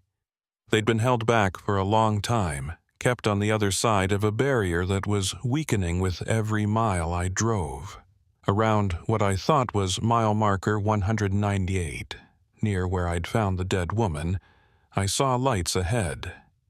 Not emergency lights this time, just regular lights, warm and steady, cutting through the storm. The way station. I'd made it back. I rolled closer and saw the booth, the scale platform, the inspection bay, all exactly as they'd been this afternoon when I'd stopped here the first time. And standing in the booth, visible through the window, was Quincy Drummond, or something wearing his shape. It turned as I approached, and I could see its face clearly now. The features were right. The weathered skin, the careful eyes, the expression of someone who'd seen it all and wasn't impressed. But there was something underneath. something that showed through in moments when the light hit at the wrong angle. A darkness, an absence. It raised one hand and pointed at the scale platform. The gesture was clear. Pull onto the scale and stop. I did what I was told. Rolled the Freightliner onto the platform, put it in neutral, engaged the parking brake. The trailer was shaking so violently now that the whole rig was rocking on its suspension, and I could hear metal tearing, seals breaking, the sounds of containment failing. Whatever was in there, it was about to get out. The thing wearing Drummond's face walked out of the booth and approached my cab. It moved with perfect human mechanics, nothing obviously wrong, but I could feel the wrongness radiating off it like heat. It stopped beside my door and looked up at me through the window, and for just a second I saw the real Quincy Drummond behind its eyes, trapped, screaming, begging for help that would never come. Then the moment passed, and the thing smiled. It reached up and knocked on my window. 3 slow, deliberate taps. I didn't open the door. I sat there frozen, watching it, waiting for whatever came next. And that's when I saw them coming out of the woods. Dozens of them. Hundreds. The figures I'd glimpsed in the trees, the shapes that had followed me through the storm. They emerged from the darkness like smoke taking form, and they gathered around my truck in a silent circle, watching, waiting. The thing wearing Drummond's face knocked again. 3 more taps, harder this time, demanding. Behind me, in the trailer, something roared. The roar from inside the trailer wasn't animal. It wasn't mechanical either. It was something else entirely, something that existed in the space between sound and vibration, resonating in my bones and teeth and the base of my skull. The Freightliner rocked on its suspension, and I could see stress fractures spreading across the trailer panels like spider webs, metal warping and buckling under pressure that shouldn't be possible. The thing wearing Drummond's face stood beside my door, perfectly still now, no longer knocking, just waiting. And the figures surrounding my truck, I could see them more clearly now in the glow of my running lights. They looked almost human, almost convincing, but their proportions were wrong in subtle ways. Arms too long, legs that bent at too many joints, heads that tilted at angles that would have snapped a normal neck. They wore clothing that might have been real once. Winter coats, work boots, trucker gear, but now looked like costumes, like something trying to remember what humans wore and getting the details slightly off. I needed to think. Needed to figure out what Kilmartin had meant when he said drivers who pulled onto the scale and waited survived. Waited for what? What was supposed to happen here? Was someone coming to help me, or was this just a holding pattern? A way to keep me in place while whatever was in my trailer finished breaking free? The scale readout mounted on a pole beside the booth flickered to life, and I watched the numbers climb. 10,000 pounds, 20,000, 40, 60. They kept going, well past the 73,000 Drummond. The real Drummond, or the thing that had pretended to be him, had measured this afternoon. 80,000, 90, 100. The numbers accelerated, spinning faster, climbing into ranges that made no physical sense for a load that shouldn't weigh more than 78,000 pounds fully loaded. At 150,000 pounds, the display stopped. Then it started counting backward. 149, 148, 147. The numbers dropped steadily, like something was draining out of the trailer, transferring somewhere else.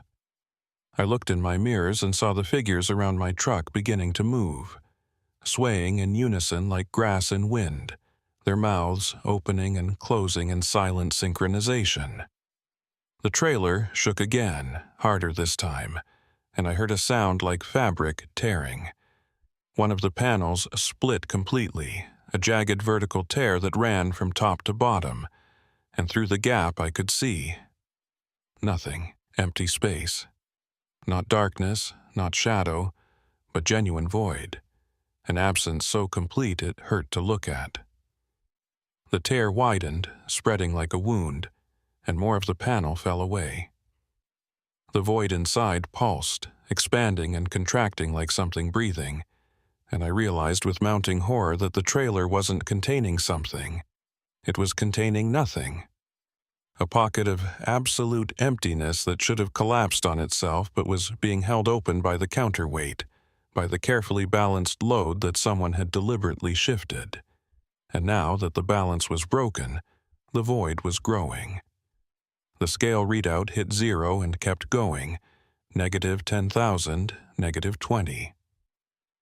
The Freightliner lifted slightly off the scale platform, suspension extending as if the truck was becoming lighter, shedding mass it shouldn't be able to shed. I gripped the wheel, feeling vertigo wash over me, the sensation of weight leaving my body like water draining from a tub. The thing wearing Drummond's face turned toward the trailer, and I saw its expression shift. The human mask slipped for just a moment, revealing something underneath that I couldn't properly process. Too many angles, too many surfaces, geometry that didn't follow rules I understood. It raised both hands, palms out, and the figures around my truck did the same. Hundreds of hands raised in perfect unison, and they started to speak. Not English, not any language I recognized, but I understood it anyway, the same way I had understood the voices on the CB. They were chanting, reciting something that felt older than the mountains, older than the road, older than the concept of roads themselves. A formula, a binding. Words that had weight and purpose and the power to hold back what shouldn't be held. The void in my trailer pulsed again, and something emerged from it. Not out exactly, more like through, like it was pushing against a membrane that separated here from somewhere else. I saw an appendage, or what might have been an appendage, something that looked like it was made of condensed static and broken light. It groped blindly, searching, finding the torn panel and pulling. The metal shrieked and peeled away like foil. The scale readout continued dropping. -50,000, -75. The Freightliner was fully airborne now, hovering 6 inches above the platform, and I could feel the weightlessness in my stomach, the disorienting sensation of falling upward. My tools rattled in their compartments. Loose change floated up from the cup holder. The CB mic drifted past my face, cord stretching taut. More of the trailer tore away. The void was clearly visible now, a spherical absence maybe 8 feet across, perfectly smooth, reflecting nothing because there was nothing to reflect. And surrounding it, holding it in place like hands around a fragile egg, were threads of light so faint I could barely see them. The counterweight. The drilling equipment wasn't just ballast, it was anchor points, each piece positioned precisely to maintain tension on those threads, to keep the void from expanding beyond its boundaries. But the balance had shifted. The threads were slack on one side, taut on the other, and the void was stretching, elongating, testing its limits. The figures chanting grew louder, more urgent, and I felt the air pressure change. A sudden, crushing weight that drove the Freightliner back down onto the scale platform with enough force to bottom out the suspension. The scale readout flickered, jumped to positive numbers briefly, then dropped back into negatives. Whatever they were doing, it wasn't working. Or it wasn't working fast enough. I needed to do something. Couldn't just sit here watching reality tear apart in my trailer while entities wearing human faces tried to patch it back together. Kill Martin had said to wait, that someone would meet me, but I'd been here for, I checked the clock on the dash, 18 minutes. 18 minutes of watching the void grow. Watching my truck defy physics. Watching the storm outside intensify to levels that made the earlier whiteout look tame by comparison. Then I remembered something the dispatcher had said during that brief phone call before the line went dead. The load you picked up in Cut Bank is a counterweight. It's designed to balance something else. Designed. Not accidentally balanced, not coincidentally positioned. Someone had engineered this, had calculated the exact weight and placement needed to contain the void, and that meant someone knew how to fix it. I grabbed my phone. Battery at 2%, no signal, and pulled up my photos. I'd taken pictures of the manifest back at the weigh station, when I'd first noticed the weight discrepancy, thinking I might need documentation. I scrolled through them frantically, looking for anything that might help, any clue buried in the paperwork. There, at the bottom of the shipper's weight certificate, below the official stamps and signature, was a handwritten note in pencil, almost too faint to read. Restore protocol. Reverse load sequence. Maintain 12 degrees offset. Verify anchor tension before release. Reverse load sequence. The drilling equipment had been loaded in a specific order, and I'd need to reverse it. But how?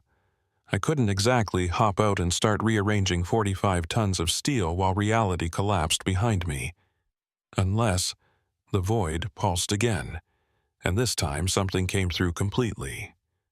An arm, or the concept of an arm, made of that same static light material, reaching out of the void and grabbing one of the threads. It pulled, and the thread snapped with a sound like a piano wire breaking. The void expanded 6 inches. The figure's chanting became frantic. The thing wearing Drummond's face turned back toward me, and this time there was no human mask, no pretense. Just the raw truth of what it was. Angles and surfaces and wrongness compressed into a shape that could almost pass for a person if you didn't look too closely. It pointed at me, then at the trailer, and I understood what it was telling me. Fix it. Restore the balance. Or everything within 100 miles would be pulled into that void, consumed by the nothing, erased from existence so completely that even the memory of it would vanish. I couldn't reverse the load sequence from the cab, but I could shift the weight.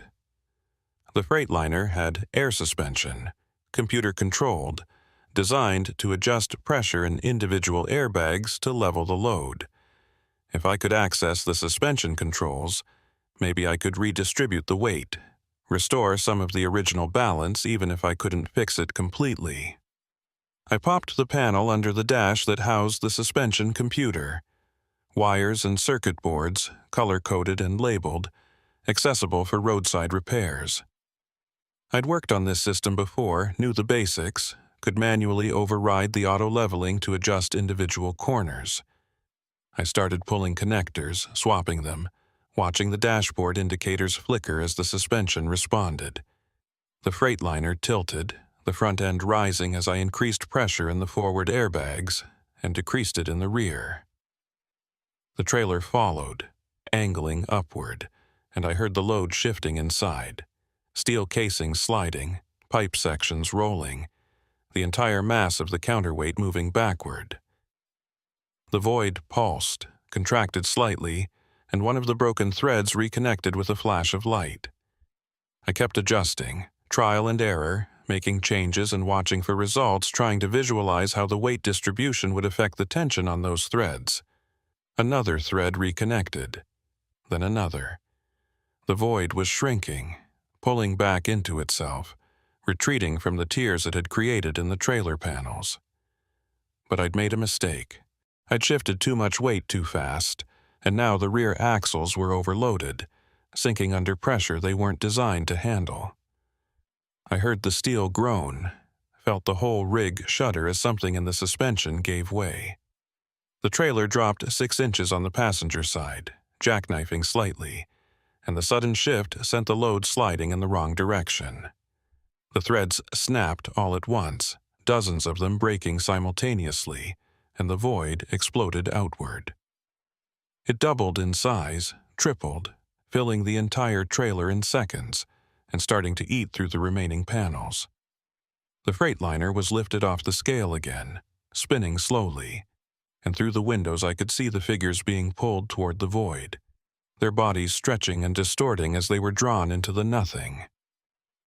The thing that had been Drummond grabbed my door handle and wrenched it open. Metal screamed, and the door tore completely off its hinges, flying away into the storm. Wind and snow blasted into the cab, and the temperature dropped so fast I could see my breath crystallizing in the air.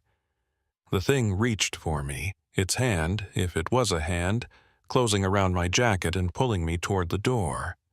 I grabbed the steering wheel with both hands and held on, my fingers going numb, my arms screaming with the effort. The thing pulled harder, and I felt the jacket starting to tear, fabric giving way thread by thread.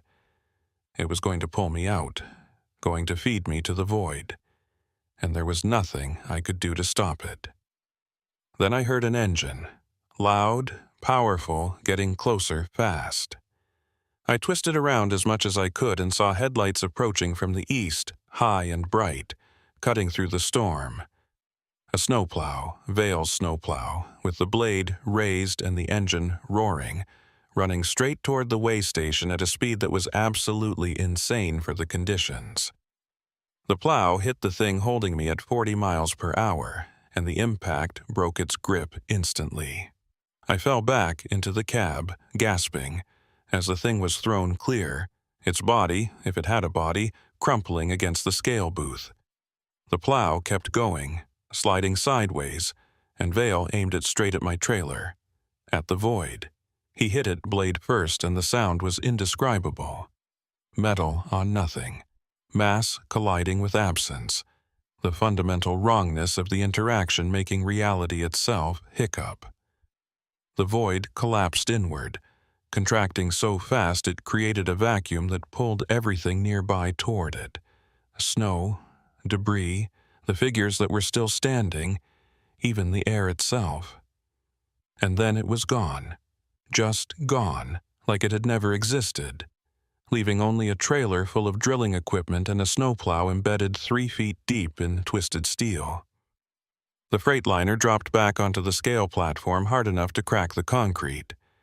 Every warning light on the dash lit up at once, and smoke started pouring from under the hood. I killed the engine, popped the brake, and just sat there shaking, trying to process what had just happened.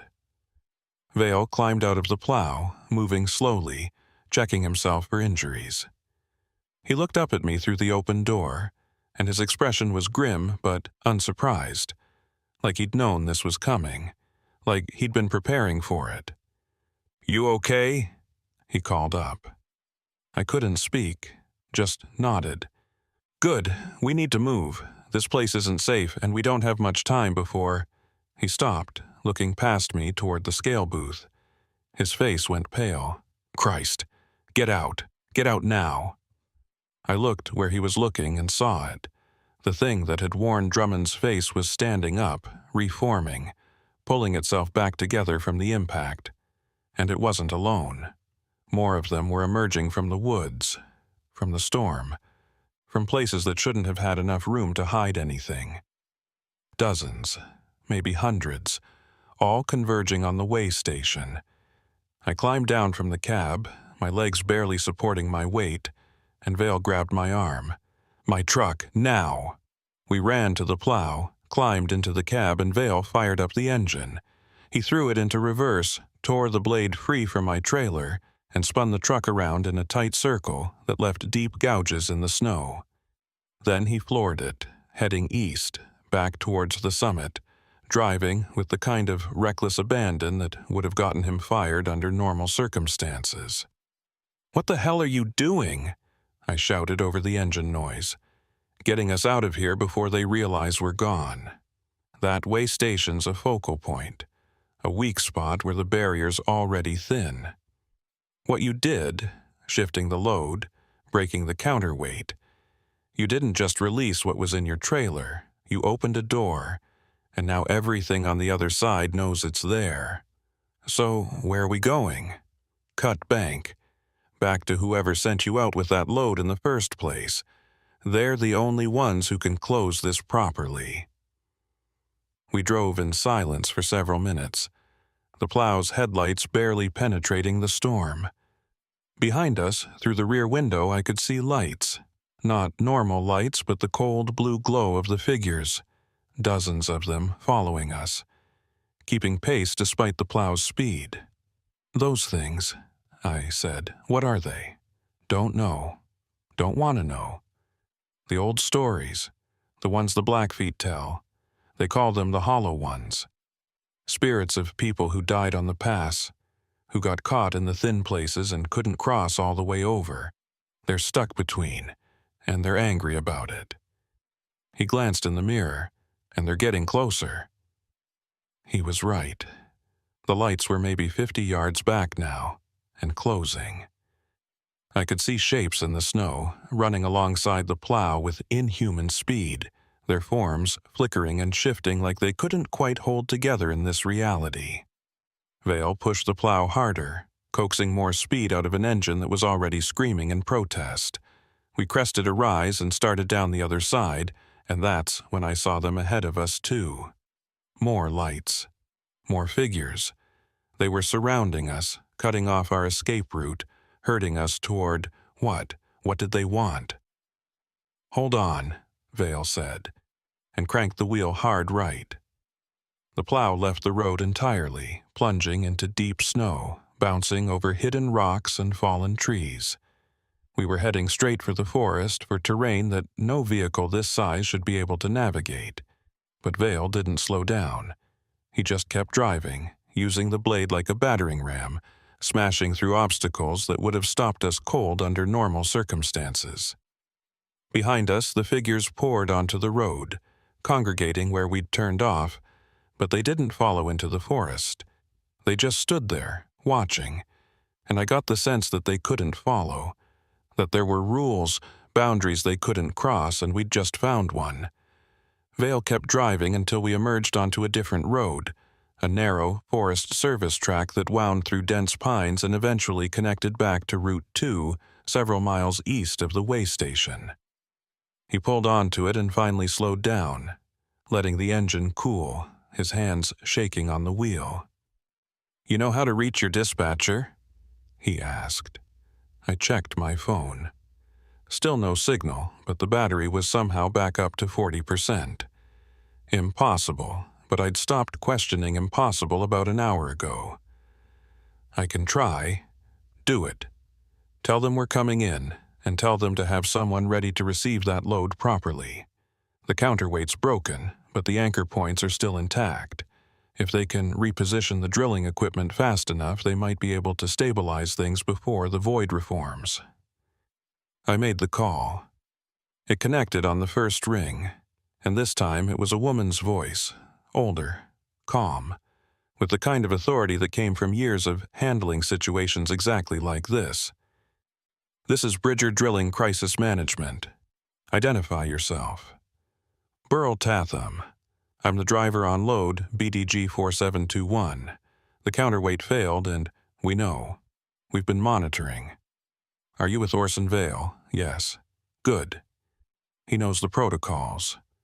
"Get to the Cutbank Depot, loading bay 3. We'll have a team ready. Do not stop for any reason. Do not deviate from Route 2, and do not respond to any transmissions that claim to be from us. We'll contact you when you're within 10 miles. Understood?" "Understood." The line went dead. I looked at Vale. "They're expecting us." He nodded and pulled back onto Route 2, heading east through the storm. The drive to Cutbank took 3 hours, 3 of the longest hours of my life. Watching for lights in the mirrors, listening for voices on the CB, jumping at every sound and shadow. But nothing followed us. The storm eventually broke, visibility improved, and by the time we rolled into Cutbank just after midnight, it felt almost normal. Almost. The depot was lit up like a prison yard, floodlights on every building, armed security at the gates, and a team of technicians in hazmat suits waiting by loading bay 3. They directed Vale to park the plow, then swarmed my Freightliner, disconnecting the trailer with practiced efficiency and towing it into the bay. Through the open door, I could see equipment I didn't recognize. Massive industrial scales, computer arrays, things that looked like they belonged in a physics lab rather than a trucking depot. A woman in a white coat approached, mid-50s, steel-gray hair pulled back in a tight bun, eyes that had seen things and learned not to flinch. "Mr. Tatham, I'm Dr. Corrigan. I need you to answer some questions." I spent the next hour being debriefed, telling her everything that had happened from the moment I left Cut Bank that morning until Vale pulled me out of the way station. She listened without interrupting, occasionally making notes on a tablet, and when I finished she was quiet for a long moment. "The void you described," she said finally, "did it appear to have any structure? Any pattern to how it expanded?" "It pulsed, like breathing. And there were threads, really thin lines of light, holding it in place." She nodded, like I'd confirmed something she already suspected. "Those were containment filaments. The counterweight maintains them through quantum entanglement. Don't ask me to explain the physics, I barely understand it myself. What matters is that when you shifted the load, when you broke the balance, you destabilized the entanglement and the filament snapped. The void started expanding into normal space, and if Vale hadn't collapsed it when he did," she trailed off, "what would have happened? Best case scenario? Everything within 20 miles gets pulled into a pocket dimension where physics doesn't work the same way. Worst case? The void keeps expanding until it reaches critical mass and collapses into a genuine singularity. Black hole, right here in Montana." I felt sick. "And you people knew this was possible? You've been sending trucks over Marias Pass with these things in the trailers." "Not things. Plural is incorrect. There's only one void, and it's stationary. The pass itself, specifically the area around the summit, sits on top of it. We don't fully understand why, but the geological surveys show massive gravitational anomalies, quantum fluctuations, all the hallmarks of a weak point in space-time. The highway construction in the 1920s must have disturbed something, created a tear, and it's been growing ever since. So the counterweights are temporary measures. We send them through periodically to measure the void's expansion rate and reinforce the containment. Usually, it's automated, remote-operated equipment that doesn't require human drivers. But sometimes the system fails, the automation doesn't work, and we have to send someone through manually." She looked at me. "You weren't supposed to be on that run. The original driver, Eugene Adderley, he's one of ours. Trained for this. He would have known how to handle the weight shift, would have recognized the signs before it became critical. But someone tampered with his truck, drugged him, and put you in his place." "Who? Why?" "We're still investigating. But whoever did it knew about the void, knew about the counterweight protocols, and knew that putting an untrained driver on that route would likely result in a containment failure. We think there's a group. We don't have a name for them, but they've been interfering with our operations for years. They believe the void should be allowed to expand, that it's a natural phenomenon we're foolishly trying to contain." I thought about the figures at the way station, the thing wearing Drummond's face. Are they human?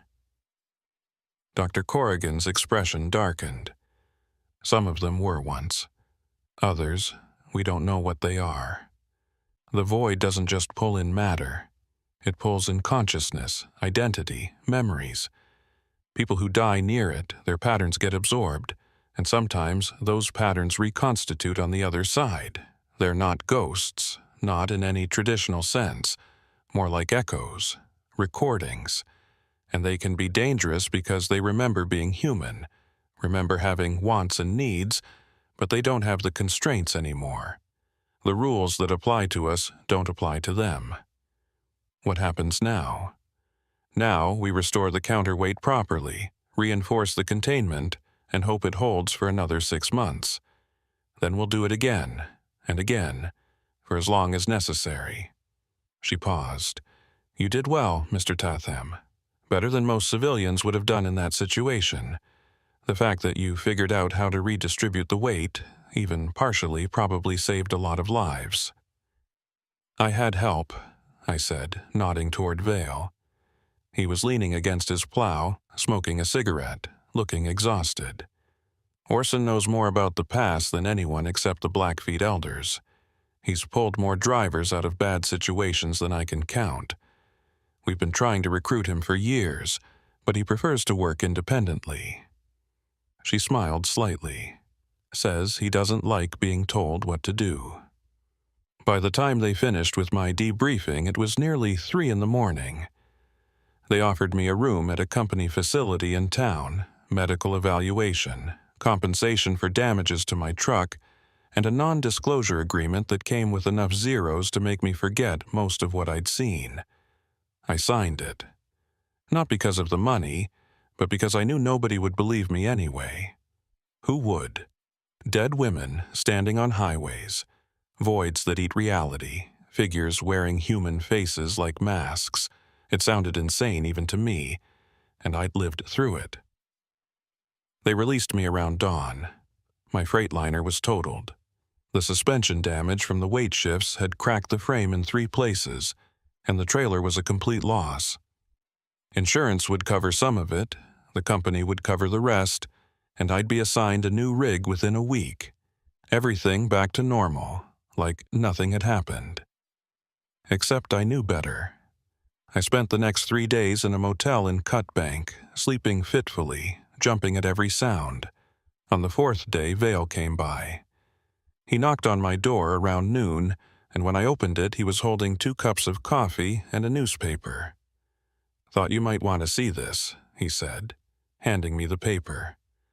The headline read, "Avalanche closes Marias Pass. Highway may remain shut for weeks." Below it was a photo of the pass showing massive snowdrifts and what looked like a rock slide that had buried both lanes. The article talked about record snowfall, unstable conditions, the need for extensive geological surveys before the road could be safely reopened. "Convenient," I said. "Yeah, they do that sometimes.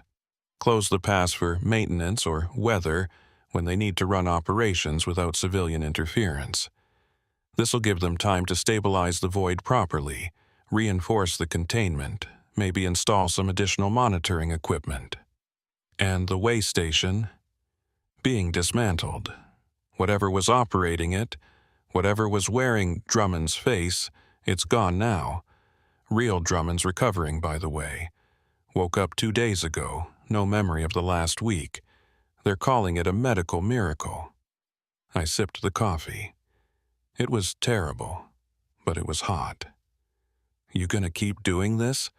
Running interference, pulling drivers out of situations they don't understand?" Vale shrugged. "Someone has to. The pass isn't going away, and neither is the void.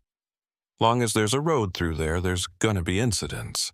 Might as well be someone who knows what they're dealing with. You ever think about just closing the road permanently? Routing traffic around it? Been suggested. Gets rejected every time. Too much money invested in the infrastructure, too many communities that depend on the through traffic. And besides, closing it doesn't solve the problem.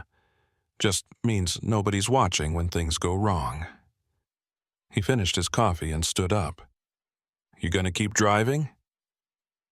I'd been asking myself the same question for 3 days. The smart thing would be to quit, to find some nice, safe warehouse job where the worst thing that could happen was a forklift accident. But driving was all I knew, all I'd ever been good at.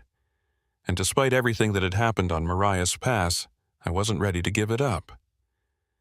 "Yeah," I said, "I'll keep driving, just not through Montana for a while." Vale smiled. "Can't say I blame you, but if you ever need anything, you've got my number." He handed me a business card, plain white, just a name and phone number, nothing else. Day or night, I mean it. I took the card and he left.